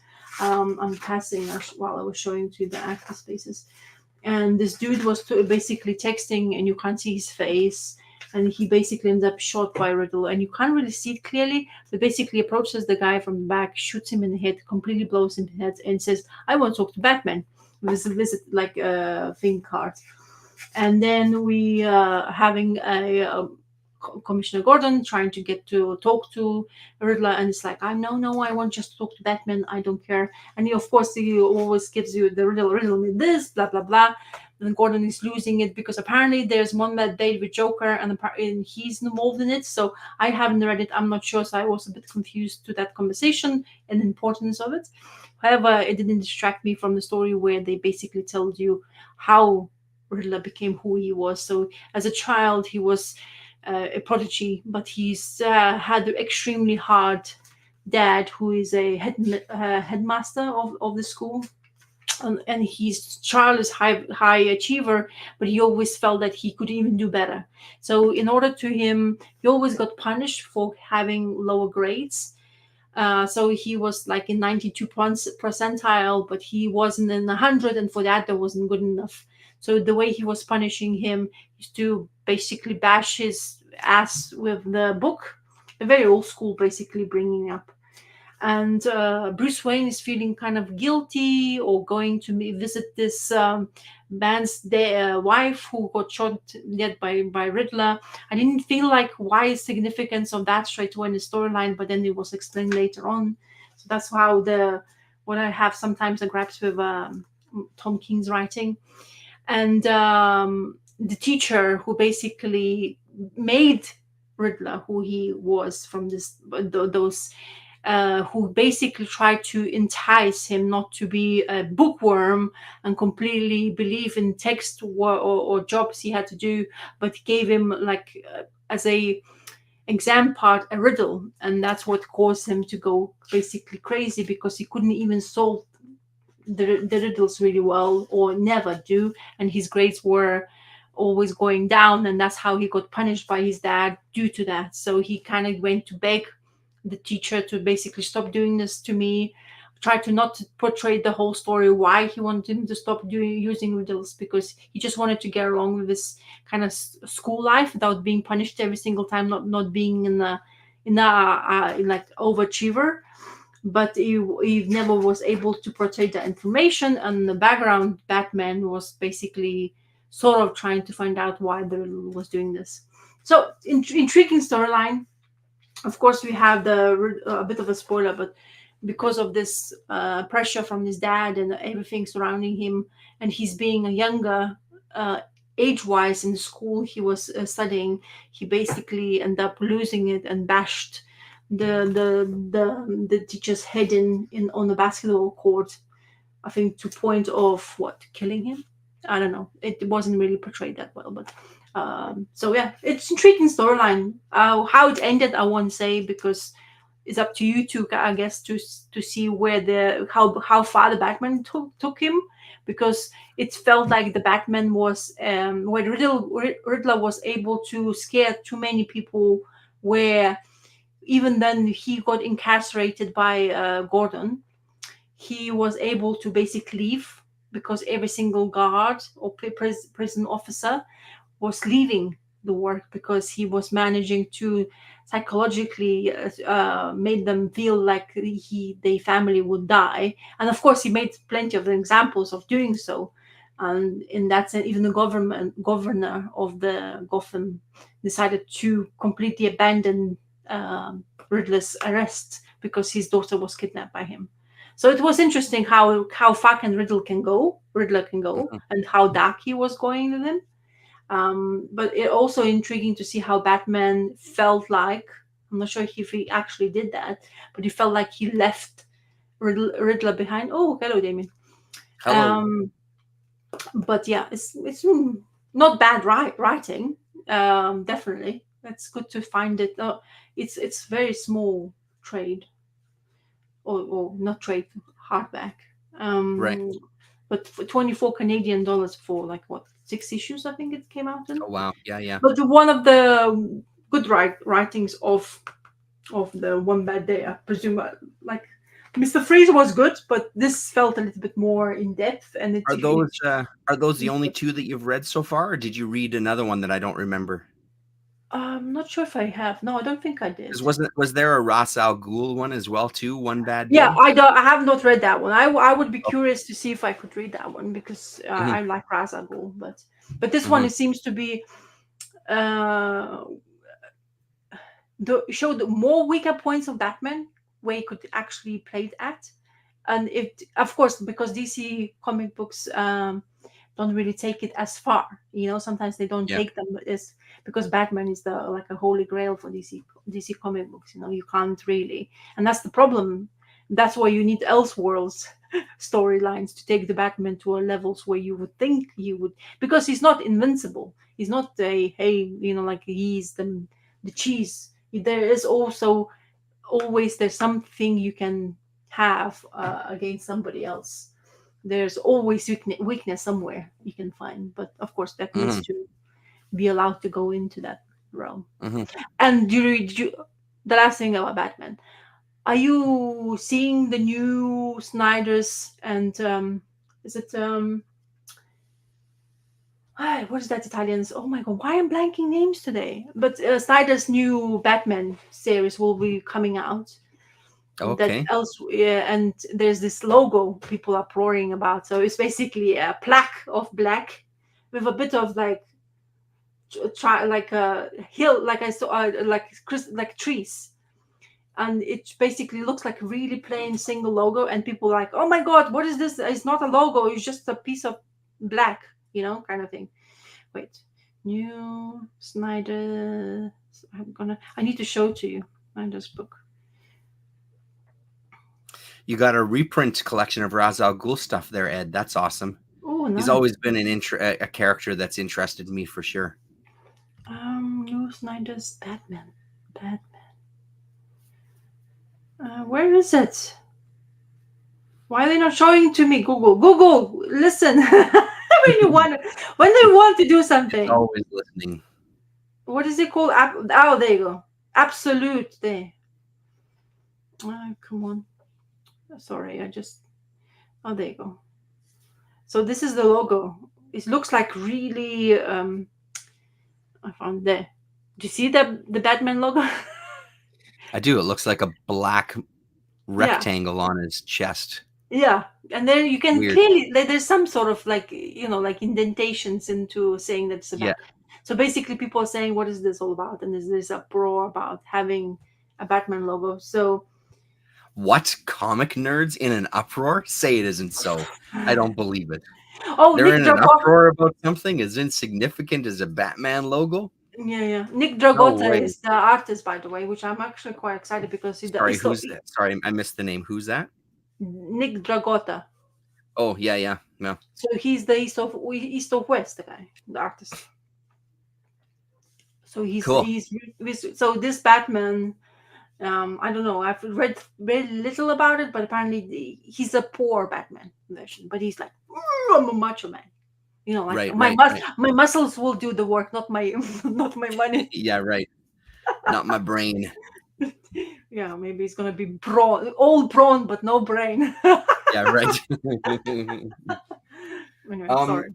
So to completely change the gears from the Thank you very Batman much. Thanks. love fest. My daughter and I finished. We read this together. Actually, I read it to her, and we just finished the whole volume. And what's can I tell you? This is so good. I might like this more than the new stuff. There's so much great in this. I mean, one of the first things is you get introduced to a bunch of characters, including this Rhino. Yes. What do you call it? Oh yeah, I forgot his name as well. No, but like a bounty hunter. He's the bounty hunter. Oh, you mean he's like yeah. They have a couple of stories where it's him involved, which is so great. But it is such a joy to read, and Lillian was honestly loving it. And one of the things we ended up doing, this is the perfect page to stop on, is we also started talking about storytelling within a comic. So in this panel here, I was pointing it out to her. He's hiding in the bushes, and kind of how you can deal with storytelling within a comic. This is a really great way to show a character coming out of hiding, because there's no panel borders on this side of the page there. So it gives that impression that he's coming out into the open. So we started talking about kind of his storytelling methods throughout this book. But I tell you, there is something so joyful about his art at this time. There's some really touching stories here as well too. So he ends up in one of them, he ends up going back to his village where his father has died, and he goes to he wants to go and pay homage to his father's grave.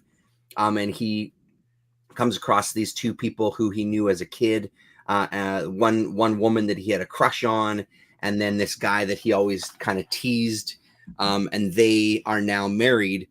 And there's some really nice moments here with him and her talking about, do you remember when we were kids, we went to this tree and you cut off a lock of my hair and you said it was something so that you could remember me by.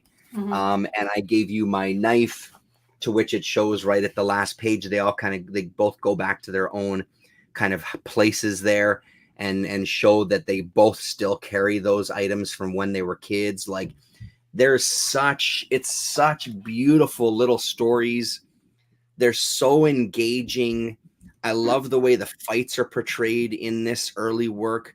I love that everything is kind of, it's sort of framed in kind of these medium shots, as opposed to, sometimes I feel like with the newer Usagi stuff, it's a lot of the fight scenes will be kind of like full figured. Nothing wrong with that.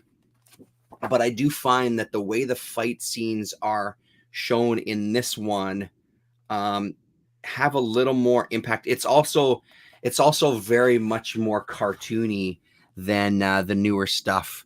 And I mean, then you still get these beautiful pages here. Like, I mean, that is gorgeous. That's a gorgeous intro splash to this little story. The stories are so much fun. Let me see if I can find a good fight scene to show you what I'm talking about here.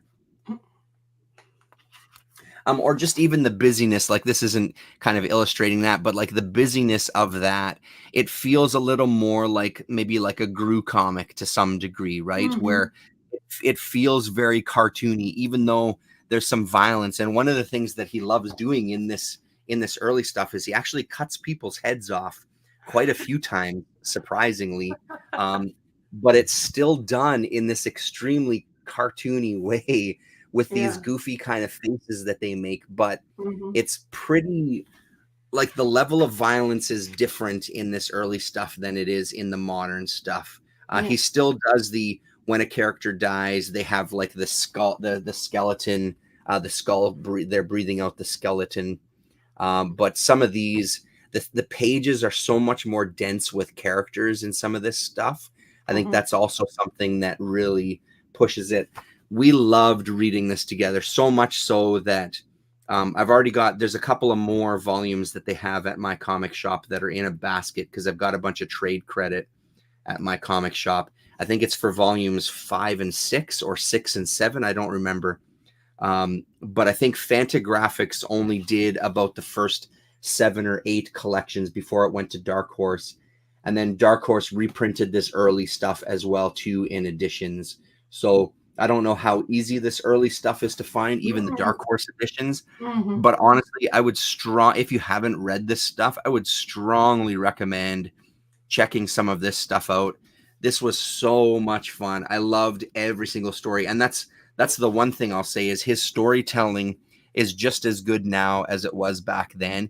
He just has this ability to tell these really touching little stories. Like that one where he goes back to his village was just such a beautiful short story, and it was very succinct. He didn't stretch stuff out. It was well constructed and well told from beginning to end. Like, I mean, I'm even more of a fan now than I was already by reading this stuff. I absolutely love this early stuff. So I'm going to make it a mission to try to collect some more of this early work. So this one, I think, collects mostly work from what is it? Thoughts and Images or something like that, where he kind of first made his appearance. They, of course, have that. I think we talked about it already. Pardon me. They have that first appearance in here as well, too. This Goblin of Adakigahara. Oh, that's so And there's all the stories that are contained in it. So you get kind of 10 short stories in one book. So good. Really, really loved everything. And Lillian was absolutely loving it too. She was right into it. And I think part of it is because there was a variety of stories. There was, like it still is to this day, there's a variety of stories. There's like a little love story. There's like a monster story. There's, the kind of going to catch the villain story, like just really nice kind of variety of storytelling. And I think it's better than the new stuff, including the art. I need to buckle down and read the black and white editions. Absolutely. The ones I have are the Baxter reprints from the 80s. So there's a few extra Neil Adams stories in there. Oh, you're talking the Ra's al Ghul stuff. That's incredible. I thought they would color all this old stuff, but I guess that's not happening anymore. Okay. I'm kind of glad that I think like this stuff needs to be read black and white, but that also might be my bias. I also got in the mail Diary of a Teenage Girl by Phoebe Glockner. I thought it was going to be all comics, but it's 2/3 text and 1/3 comics. It looks pretty sad. Okay.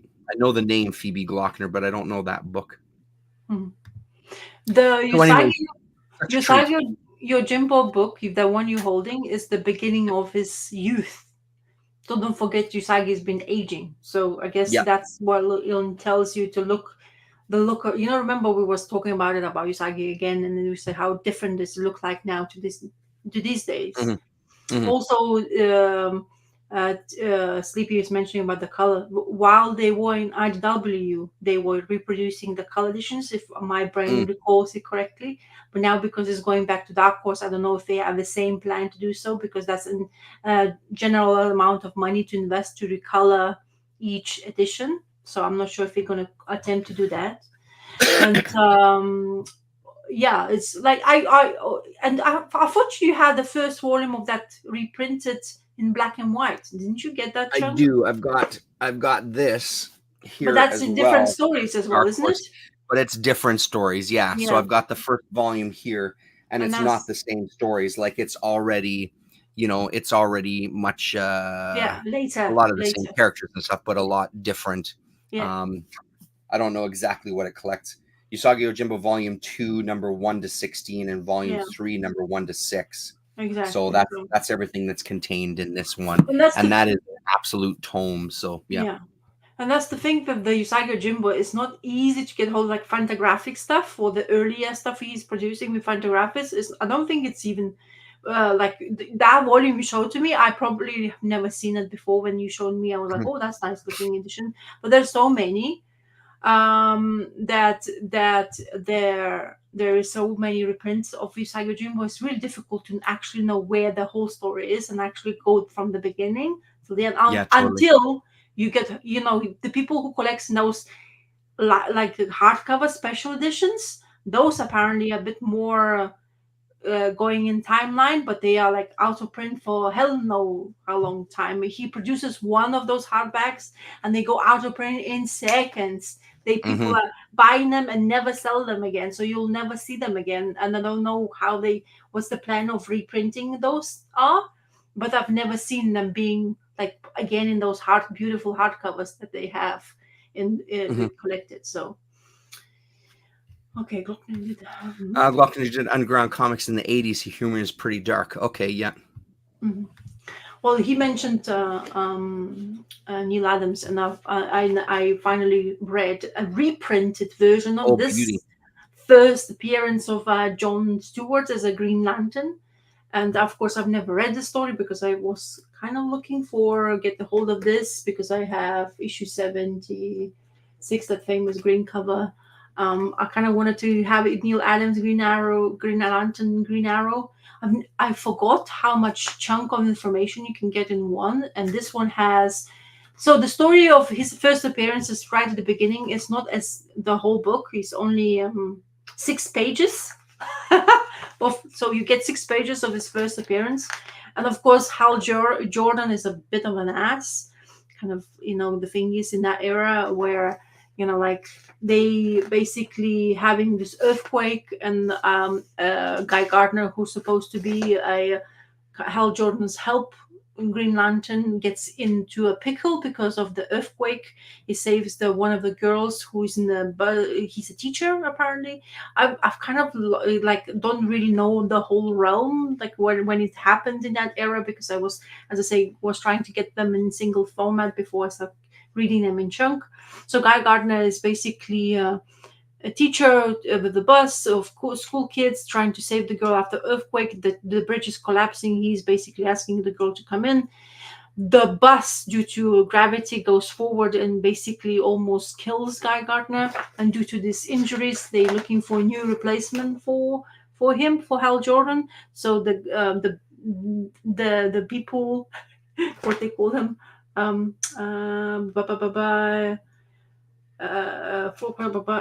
Guardians. Sorry, I was blanking the name. So the Guardian gets in touch with the Hal Jordan and says, "Oh yeah, we have we already found somebody who is going to replace him," and they choose Jon Stewart. And of course, the first thing Hal Jordan looks at Jon Stewart, it's like, he's a bit of cocky guy. I don't think you did a good choice. He's like, you don't have a choice, Hal Jordan. You have to go and basically show him the ropes, and they have to basically start showing them how everything goes. More pages than 6 of the storyline. But anyway, so he's the kind of like show him the ropes and saying, "Oh, you're actually really talented and you're doing really well." They have another thing, issues going on is to save it. And then, of course, there's another situation where Hal Jordan tries to teach him the lesson because he needs to support a guy who's about to be a president, but he's a racist. And he says this to the limit. I understand I have nothing against the darkies, but it's scientific fact that their brains are smaller than normal because of their limited intelligence. And Hal Jordan tells to Jon Stewart to go and helping to save, like, be like almost what do you call it, a guard, just make sure that nobody assassinates him. And of course there's something happens, and Jon Stewart basically gets accused of not doing it correctly. Hal Jordan goes, supposedly so it saves the day, but in the background Jon Stewart does the job and says, and at the end Hal Jordan has to admit his flaw on judging him the way he did before. So this kind of funny story, how Hal Jordan is not really liked sometimes, and that the way he's writing and how judging the people is not really good. But the most entertaining part was, there's another story in this issue with Green Arrow, where he's also going to be elected to something, and he's struggling because he doesn't have money in here anymore, because he used to be a philanthropist, millionaire, and lost everything. And now he's been asked to become a mayor of a town. And every single people who he knows a friend of, like Batman, Hal Jordan, Superman, saying so Batman, even the Black Canary saying to him, like, don't be daft, you can't be a mayor. And then he gets to a point where he sees the kid gets shot dead, and he's like, no, I'm still doing it, I'm not listening to you guys. So that was quite interesting story. But the beauty of them all, explanation how Hal Jordan had became a Green Lantern, because it was told in the earlier reprints, and they telling you in this thing, but they explained to him why Abisur came by plane to Earth, and it wasn't his intention to be there at first place, but it basically gives you a bit more understanding how Hal Jordan became a Green Lantern in the first place. So I loved this one part because I've never read this explanation, because the only explanation you get is that he basically by luck ends up seeing Hal Jordan playing, like flying around, and then not by luck, but it happens, and then he gets the rings. But that's more into it, because it's all about this little star-shaped humans who, like, not humans but aliens, who are what they call them, Larifar, which is really interesting to pronounce, but it's really like more so intriguing story here than Jon Stewart. But I like Jon Stewart the way he started it. So anyway, very good reprint. Finally, I have this story in things, and I read more because I absolutely love Green Lantern lores. If I could, I would go read more. But there's also another thing, a complicated tale to know all the story, like the most famous story, which is done by Jeff. What is his name? Jeff Johns. Yeah, thank you. So Jeff Johns, and it's 3 omnibus size collected editions. Wow. And then they're coming out with another one now. they finally gonna write the Red Lanterns collected editions, which has been out of print for like forever. So, I like. I'm a huge Neil Adams fan. Hmm. Honestly, when it comes to Green Lantern, and I really like Danny O'Neill's writing. I think Hmm. it's you can have a sense of understanding that the guy wanted to push the he was not he was let loose, so he was Yeah, racism, drugs, and all that stuff. But it's honestly, an infamous run for sure. Yeah. yeah, and I really absolutely love, and I find that that's where I really like is the Neil Adams stuff, and I absolutely I mean, I like the new things. There's lots of actors in Green Lanterns these days, especially in Grand and Lore. The new ones. I have snippets of Jeff Jones. I remember was picking up and one or two, back issues. So I started to picking up, but then I realized how much books after those, not just Green Lanterns, I had to pick it up. So Red Lanterns, Sinestro Corps, the Blackest Night is the storyline, which absolutely well done and it's really well written. And but then I never collected in the omnibus because I was trying to do it in singles. But now I Mm. don't know if I want to because I think I definitely gonna have to give up on the Jeff Johnson, especially edition, to pick up all of the story. It's crazy. It's like, as I say, 3 omnibus wise you have to get hold of in order to actually read the chunk, which I absolutely would want to. But each Yeah. omnibus is like what is this, 80 pounds a pop. It's quite a lot of money to just dump, like you have to really invest or sell something if you're Yeah. lucky. Sure as hell is. Yeah. But those kind of reading those stories of Green Lantern and on Danny O'Neill wants me to read more because I just Hmm. really like the way it's written, and I really like the way like Hal Jordan is. And Guy Gardner is supposed to be a douche in the later stages of his Green Lantern history. He's like a cocky douchebag, Hmm. really, because Hmm. he wears this. There's this picture of him wearing the leather jacket, and it's Hmm. like the collar, like that, and it's just like was a bowl haircut or Yeah. something Right. he Yeah. was Yeah. Yeah. wearing. Yeah. And that just looks like, oh my god, what the hell is that going on? But Yeah. Yeah. yeah, So Ed is saying if you haven't read it all, please get the whole run. yeah, Some of it holds up, but some is really dated. It's worth yeah. reading as a snapshot of the era. And then he Oh yeah, says yeah, also the most famous story is the Speedy drug story, and it makes no sense. I yeah. mean that run is definitely Mm, notorious, as kind yeah. of this real benchmark of what they were, what kind of stories they were trying to tell. I've never read any of it either. I've always been curious, but yeah.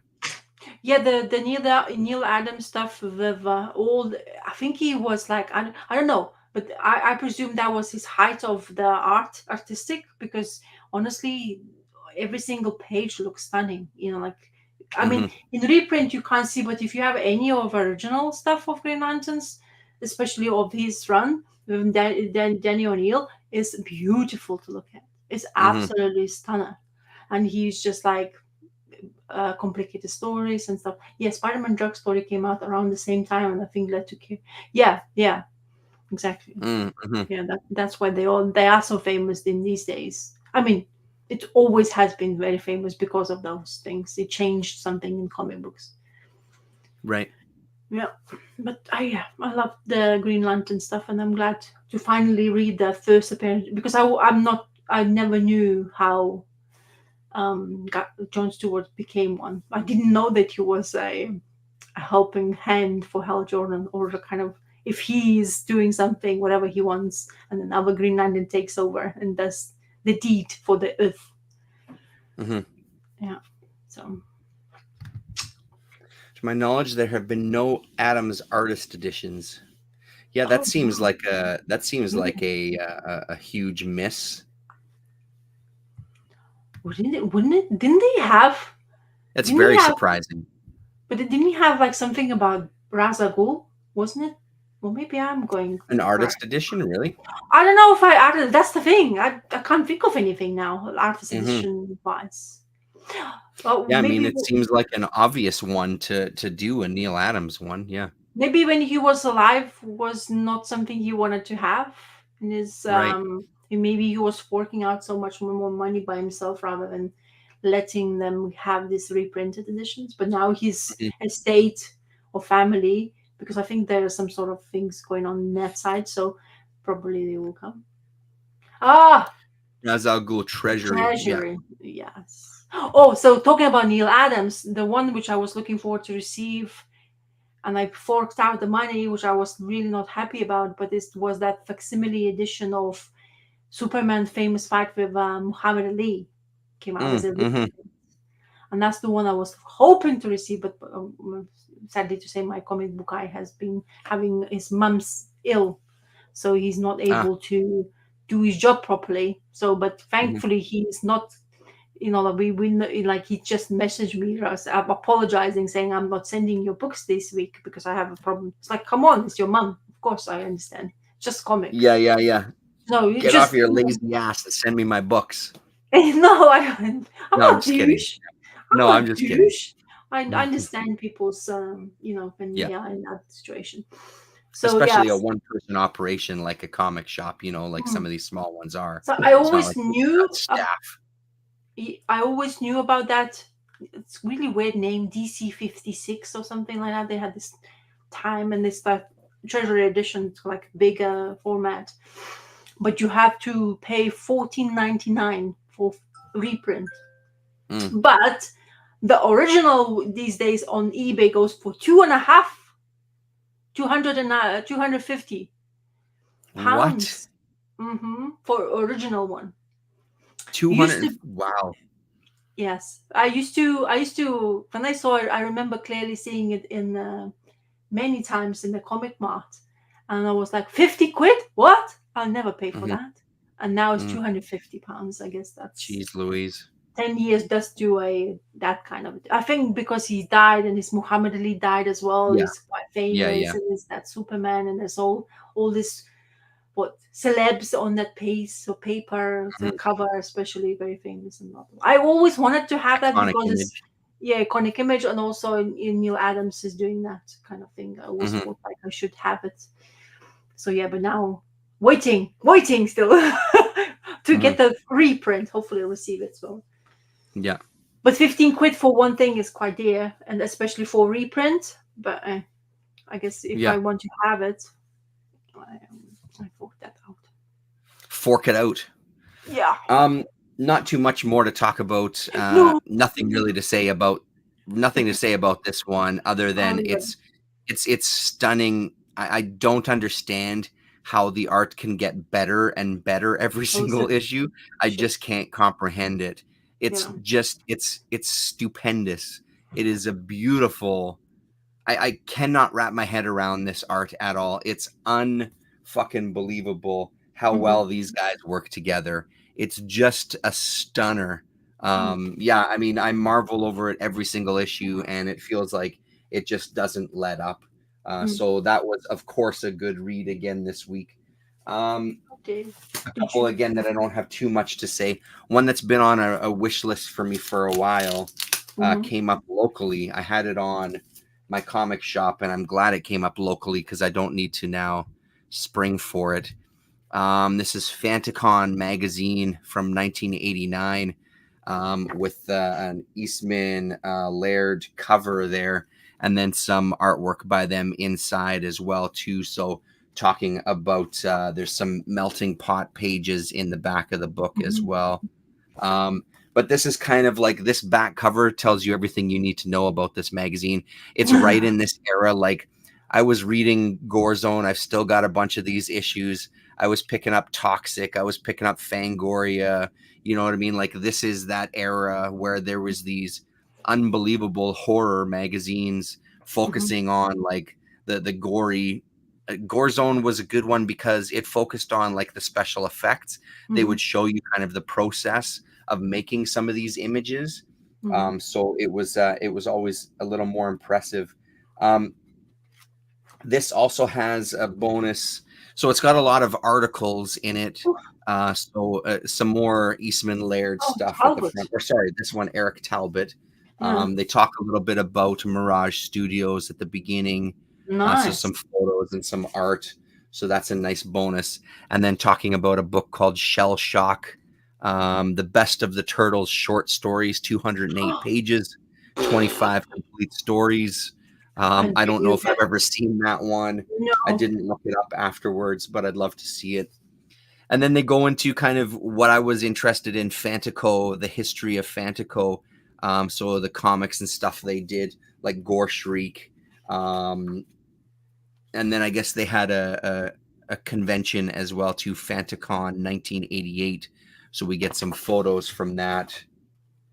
Tom Savini, of course, special effects guy extraordinaire, infamous for his special effects work in movies. One of the things that was pretty cool to me, this stuff is, and again, this is the articles from like Gore Zone and stuff. So this guy, Bruce Spalding Fuller, no relation, talking about kind of his sculpts that then get made into prosthetics and stuff for movies. So showing like a sampling of his work and just talking to him about his process and stuff. Like this was always the stuff that I loved when I was a teenager buying these magazines. I loved seeing stuff like this, like the behind the scenes of what was going on. We also get some Puma Blues stuff from Michael Zulli. Yes. So we get some pinups as well too. Mm-hmm. And another thing that was a bonus for me in this one of the main reasons I wanted this, there was a little write-up on Rick McCallum and Bill Anderson, my favorites. And they're talking in this one, they talk about the first comic from what was their comic book company that didn't make it anywhere past this one issue. Issue 1 of Horde, which I've talked about in videos in the past as one of, if you want to get into some Rick McCallum stuff, this is one that I strongly recommend. This single issue is really, really good to give you a taste of it. Mm-hmm. Stephen Bissett talking about he was going to be doing Night of the Living Dead, which again, I've talked about on my channel, which he ended up not doing. So this is kind of early on when he was going to be taking over the art duties on the Night of the Living Dead stuff. So a nice few pages with Bissett, which is pretty cool. So a fun little magazine. Again, for me, I'm glad that I found it, because some of this stuff is just so fundamental to my youth, seeing this. And it was just great to see some of the pages of Melting Pot, the promo pages for Melting Pot and stuff. So that was a good read as well. And then I got my hands on Graphic Story Monthly issue number 1, which has the first of a Jacques Tardy, Fog over Tolbiac Bridge. This story continued throughout the whole Graphic Story Monthly anthology. I think there was, I don't know, something like 8 issues of it. Fantastic start to the story. I do like Tardy, and it's an adaptation of a Leo Malet private eye thriller. So a good little Fantagraphics anthology from, when is it, 1990, I think it says there. Yeah, 1990. So nice couple of local finds to pick up some of this stuff. And that was pretty much all that I read. That was pretty much it. I have a couple more still. Every issue, I wonder, has Moebius been outdone? Oh, okay. Yeah, on Precious Metal. Yeah, I mean, it's unreal. It's really unbelievable. I did want to make my own horror movies. Before I got into film, me and a friend of mine actually wanted to get into special effects. That's kind of where our kind of love was. A friend of mine and I used to pore over those issues. He was a fantastic artist, like an unbelievable artist. So we dream of kind of getting into special effects, makeup and stuff. It never happened. I got into movies, but not in the special effects side. I just didn't have the talent like he did when it came to that stuff. He really had the mindset for it and kind of like this artistic kind of bent. Unfortunately, he never followed it through though, but he was really talented when it came to that stuff. Cool. Okay. A couple more. X-Men. I looked it up well, Instagram, and somebody was showing this issue, and I was like, oh, we'll go panicky and look at my collection because I don't have all the X-Men run, especially on that realm, especially the giant size X-Men #1 or like anyway.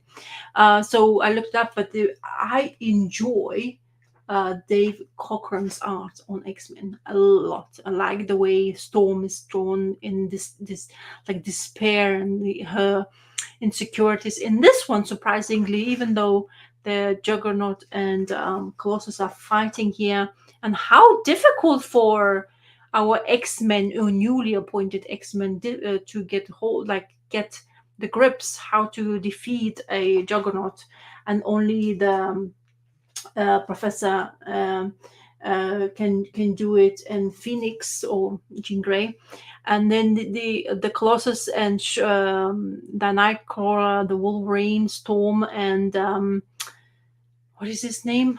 Ay, ay, ay. What is this? What is it? I forget. I really do forget names when I do after. Anyway, so John Black Cassidy is involved in the storyline with Juggernaut. They basically attempted to ruse the new X-Men come into them into Ireland, and basically Banshee, that's his name, to basically defeat them. But then they were surprised by how much mistakes they're making while trying to defeat the Juggernaut. It's funny thing how they had this interaction between a Wolverine and Colossus. If in these day and age you see at least maybe in comic books you see Colossus tossing a Wolverine towards the enemy, but in here, because they had this bickering between two of them, the Wolverine, the tiny Wolverine, picks up the Colossus and tosses him towards Juggernaut, which was fantastic. I didn't know that he was able to actually even lift the Colossus because he's like all metal and stuff like that when he's in his abilities. Anyway, but I really like the way Nightcrawler was in here drawn a lot, because one of my favorite X-Men because of his abilities. And one of the most intriguing pages there was when he was tossed around by Juggernaut as well, because he's trying to defeat him. And of course, I'm not going to find it really quickly, that little panel, but the way they were portraying. Oh yeah, there you go. So he was portraying his abilities. You can't even see Kurt in the shadows because his half body is not there anymore. It's kind of interesting because he has like poof abilities. But most of the story is contained of Aurora and her background, how she came to be. That even being a 6 months old baby, she was well aware of her situation, where she was at, and her parents, they were this philanthropist American, married a like princess of where Kenya, I think, and then they were living in Cairo, and then their parents. Her mom died. I think her dad died because there's this fighter jet. Kind of the pilot ejected himself because this plane wasn't working correctly, and it bashed into the place where they lived, and that's what Aurora has recalled.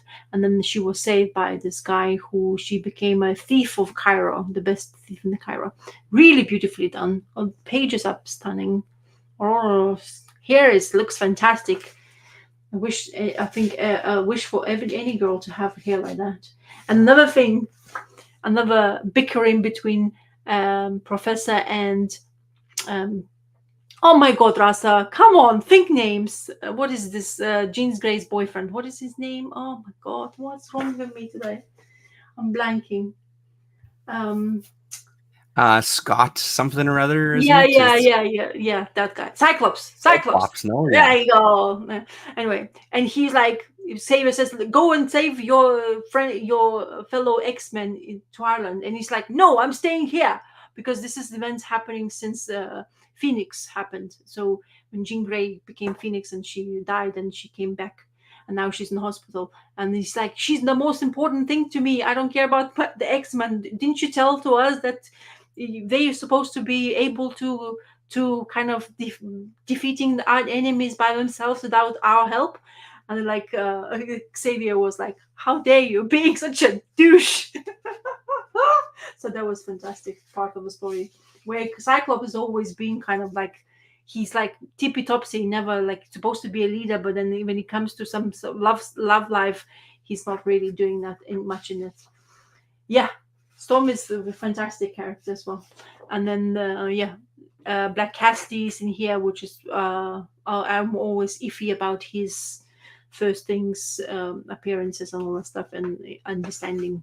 Even when I'm reading X-Men, sometimes, even though I'm a huge fan of X-Men, I know lots of it history, but there's some specific timing history I know.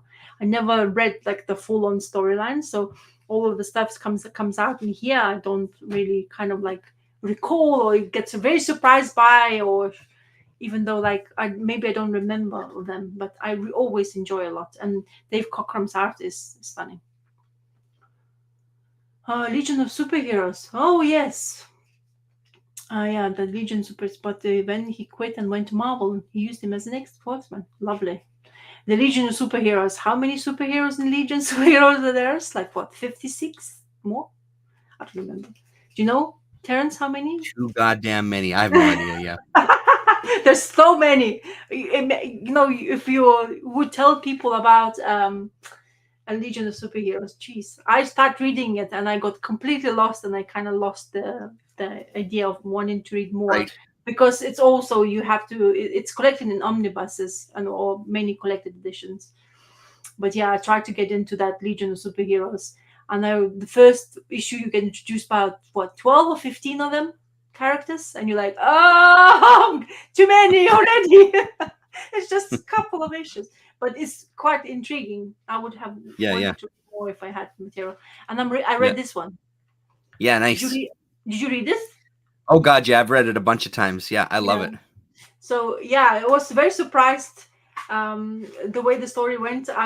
So it's funny in here. So there's this introduction by Brian Azzarello, and the first sentence says, "Go read this book and then come back to this." And I did that. And so it's funny. It's like, why did I listen to him? But anyway, I read it, and I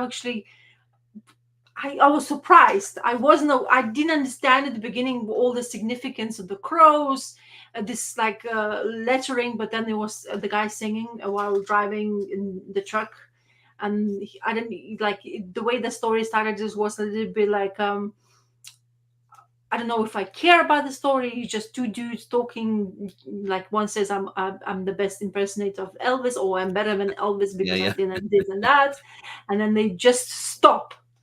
And that stop, basically, in that little town, has just done the comic the best thing. And you just, it from that point onwards, just action and action, and it's absolutely like honestly, I really like the way he's drawn this in here.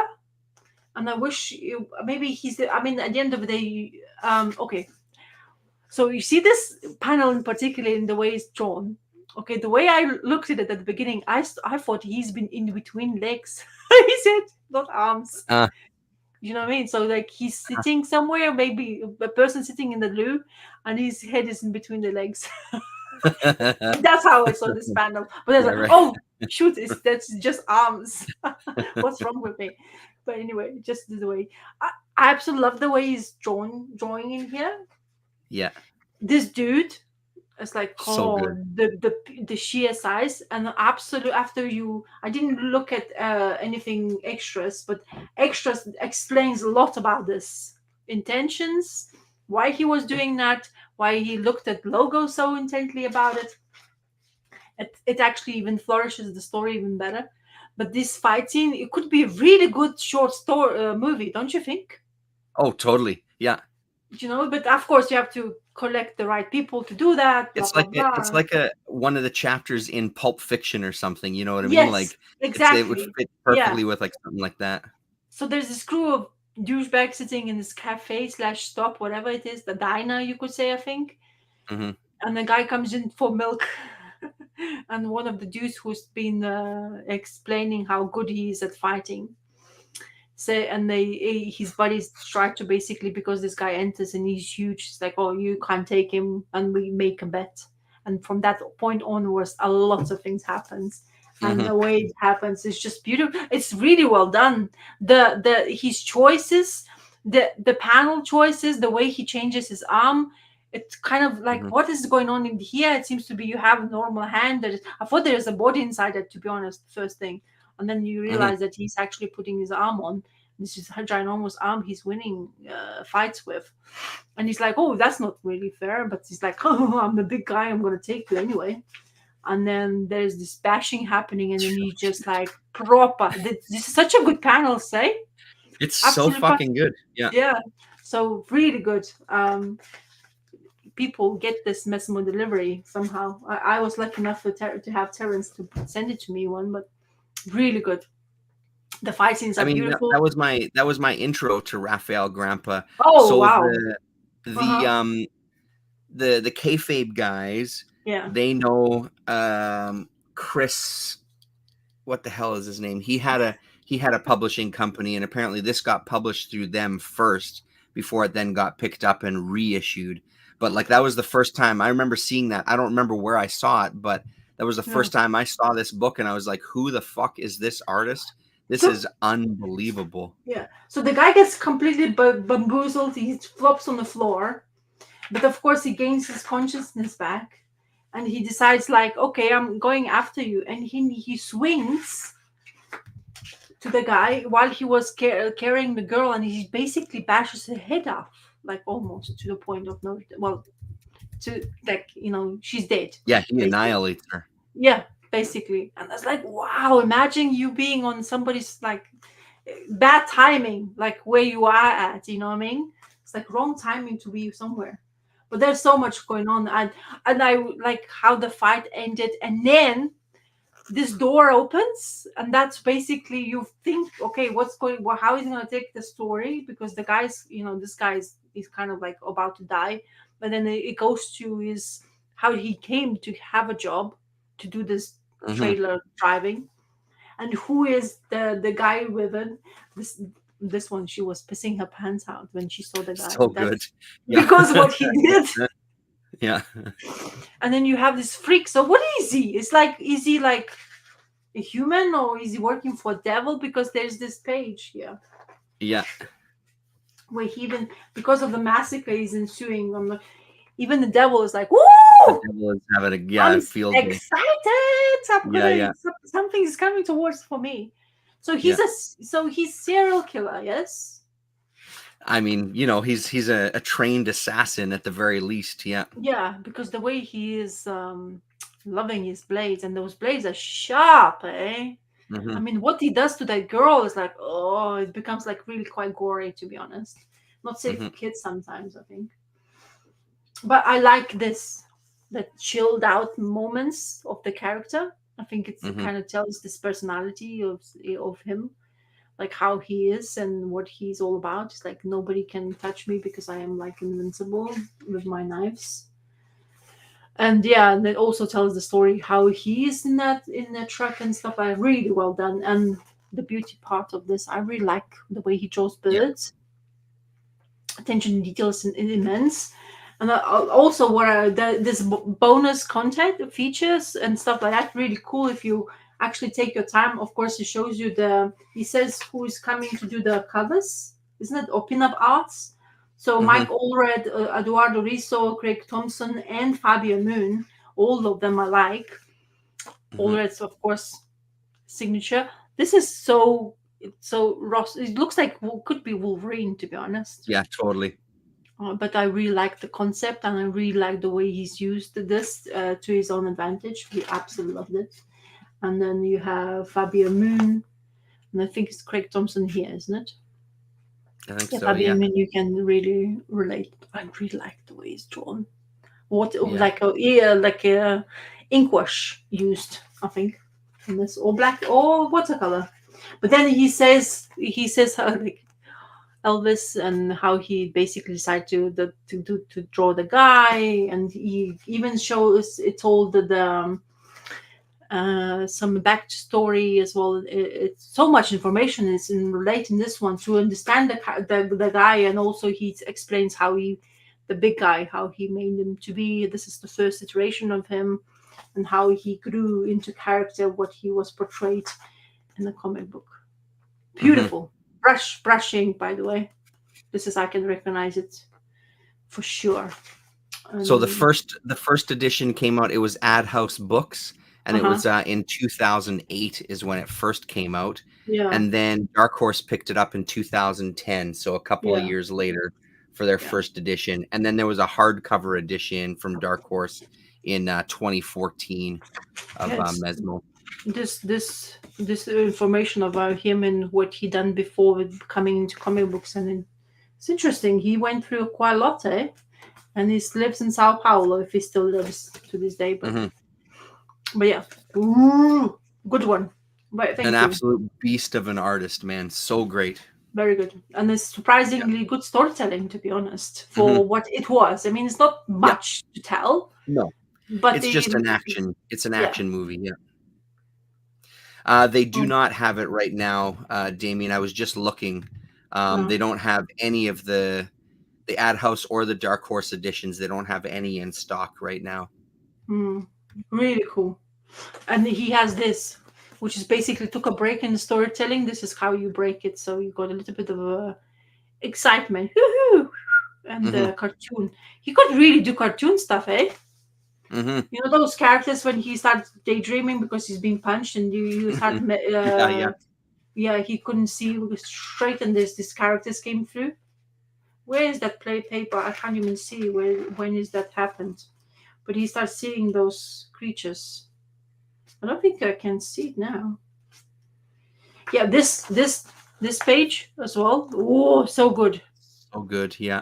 Wow. It's just so just the limited colors and stuff too, like and just the design with the lettering, like he's just a good overall designer as well as an artist. His current Batman is delayed. I'm wondering where the hell it is, the Gargoyle of Gotham there or whatever, because I'm really digging that. But Grandpa is a beast of an artist. Oh I don't know. Anyway, it's pretty cool. Oh, I think he was talking an extra material. Where he put that? There. He put Sonic as well, or that not Sonic, that robot guy. The images in the thread and used the idea of Rufo and Sangreco were carrying inside the truck. It was the first draft of the script. Oh, acid trip that he was tripping when he opened the truck. That's what he wanted to do that, but he changed his mind and he said, "It felt well done that I didn't do it because that was more intense." I don't know what's going. Yeah, because I looked it up. A Grandpa Batman is delayed indefinitely. They said. Oh, is that true? Okay. But I'm not sure. That's a bummer. Maybe he's still drawing it then. Maybe, but they say that they can't. There won't be a release date for a while. Shit! That's if I am recalling the information correctly, but you don't take it lightly. The info in producing. I mean, I'll wait as long as it takes. He puts out so little stuff. His comic output is so minimal. Like he did a bunch of covers and stuff. There was this Voodoo Child image thing that he did the covers for like a long time ago. I've got those issues, even though the story itself wasn't so great. I got it because it was him doing the covers. He did a cover for an Unexpected issue as well too. But he's an artist I keep my eyes out for sure. I wanted to show you this before we take off. So here is the Lone Star. So from my comic shop. So they have the first edition Fantagraphics. I know that's stupid. Don't even pay attention to those prices. They often have stuff here that's like people are trying to sell, and then they'll have copies that are the same grade for like a fraction of the price. So I'd never pay attention. But most importantly, though, in February 2022 is when Dark Horse did the reissues of these. And I notice here, most importantly, they are in black and white. So, and that's a reasonable price, like a fine copy for $14.75 when it would have been, I don't know what it would have been cover price $20 American when it came out. And it looks like it's pretty much the same cover, just a little bit laid out differently. but it'll have the same stories. Yeah, 144 pages as well. So it'll have the same stories as what I just showed. And then you got the other ones here. They had another one in stock here. Yeah, so number 4, the Dark Horse one for $9 American. You know, so same thing. Again, same covers and stuff. So the ones I've got in my cart are number Show me 6. the volume 1 cover so I know for sure how this Dark Horse one look like. Is that the horse? Yeah, that's one. Yeah, Okay. same thing as what mine is, just a different layout, because they used the same art, just kind of laid it out a little differently on the cover. So yeah, so I mean they do come into stock here, and it's good to see that these ones are still coming in and they're reasonably priced. You know, they're right around the cover price of when it came out, you know. So yeah, another option anyway to get some of that. Mesmo delivery on eBay for $20. Oh, so talking about the black and white, so you're raving and Lillian liking black and white, you're Jimbo. So me and my son doing the Calvin and Hobbes. I have those humongous hardcovers, like huge, all collected, all the Calvin and Hobbes. So I decided to open one up to show my son, and he's like, colored ones only. He doesn't want black and white. Yeah, right. So you know, flip pages, and there's color ones, some of the stories, but most of it is in black and white. And my son's like, no black and white, color, color. Yeah. So I only read the color storylines for him because he didn't want any other one. So funny about black and white and stuff. He's like, yeah, nope, it's hilarious. I don't want black and white, I want color. So he absolutely loves then Calvin and Hobbes, imagining himself being in a space pilot, defeating aliens, because my son is absolutely my son's still to this day obsessed with Minecraft. And then he's telling me, so we're talking about it and a bit stories about talking to my son, and he says, so we said Minecraft is not really just a game. It's like, no, we live in Minecraft, don't you realize? I was like, oh my god. So he thinks he lives in Minecraft world, and where he's going in defeating everybody. It's like, oh my god, son, you are. And that's why I'm trying to get him to watch some other things, because absolutely obsessed about YouTube, watching only Minecraft stuff most of the time. So I want him to watch like Turtles, the Sonic. I absolutely love Sonic. He was like running around the house after watching the movie. He's like, look at me, I'm Sonic. Like, and racing around like a maniac. It's like, careful, you're going to get hurt. But anyway, so yeah, he's not into black and white, so I can't introduce you. I don't think many kids are, honestly. Yeah. I don't know if he did a Thor issue there, Damien. I'm not sure. Hope it's not a health issue. Yeah, I mean, I anything is possible, I suppose. And Ed is saying I get a lot of my back issues from Lone Star. There's some cheap prices there.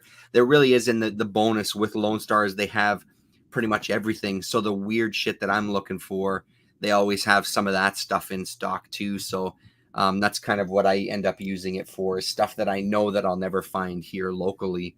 It's nice to have a resource where they've got a ton of it. I've got a basket filled with some stuff right now, but I haven't pulled the trigger yet. I'm gonna have to wait another week. I need another paycheck before I pull the trigger, just to cover the shipping, because I think I've got 100 and what do I have for credit? I've got $150 in credit at Lone Star, so which is great. So I'll be able to get some stuff off my list there. So is the taxation works the same way as it works in America for you, or do they take tax differently? It doesn't, so I don't have to pay tax on these. What sometimes happens though is I'll get hit at the border with customs. So I ordered a bunch of t-shirts from this place in the States.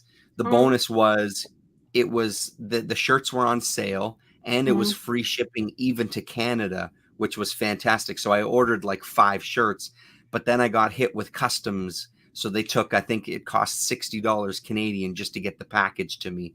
So it was good that the shirts were on sale and there was no shipping, because I basically paid for that stuff with the 60. It would have sucked if I would have had to pay all that, like the full price and the shipping and then the customs on top of it. So with Lone Star, if I order like once a year, I don't get hit with any customs. I found that I think it was last year, I might have done 3 orders in the year. I did get customs on the last couple of them. I didn't on the first one. And yeah, it's very random. So sometimes you can get lucky, and you'll, like, most of the time I don't have to pay anything in customs. And one of the things that is good about dealing with some people in the States is they'll mark things as a gift, even though it's not, it's a sale. So generally, if you mark something as a gift, like when I send stuff out to people, I always mark it as a gift. Even if they bought it from me off of eBay, I'll put it as a gift in hopes that they don't get dinged with it. It's not a guarantee. You could still get dinged with some customs, but it really is like paying the mafia. It's who's in charge at the time, and do they want to be an asshole or not? But I honestly think that it's also like, from a place like my comic shop, if you've ordered a couple of times, they'll allow you to kind of get away with one order. But when you start making multiple orders, they think you're a business and you're buying stock. So then they want a piece of that action, right? Then they want a piece of that. You have to pay some customs on this. So the government gets some of that money, right? So. Oh, in here, so I realized Brexit happened for UK. So I was trying to send, I made a level wallet for my nephew. He was his birthday and he wanted a wallet, and I said, okay. And he asked me because he had wallet from me, but he lost it. And he said, well, it's my birthday. And he's like, do you mind making me a wallet? So I said, okay, no problem. So I put it as a gift. What I didn't realize is the amount of money worth of the item. What they punch you on. And I put, because I didn't translate from pounds to euros, he got slapped with customs because of, I didn't realize they will translate, because I thought, okay, so I paid for this amount and they will try, and I thought they will translate it kind of same in euros, but no. So it's a bit more in euros than what I put it in, and he was slapped with customs. I was like, shit. Yeah. I didn't realize, like you only think in one currency kind of thing, and then you're like, oh shit! So we are putting back in the Europe. Hello, Porgerelli. I deal with some customs in South and Central America that literally are the mafia. Yeah, I believe it.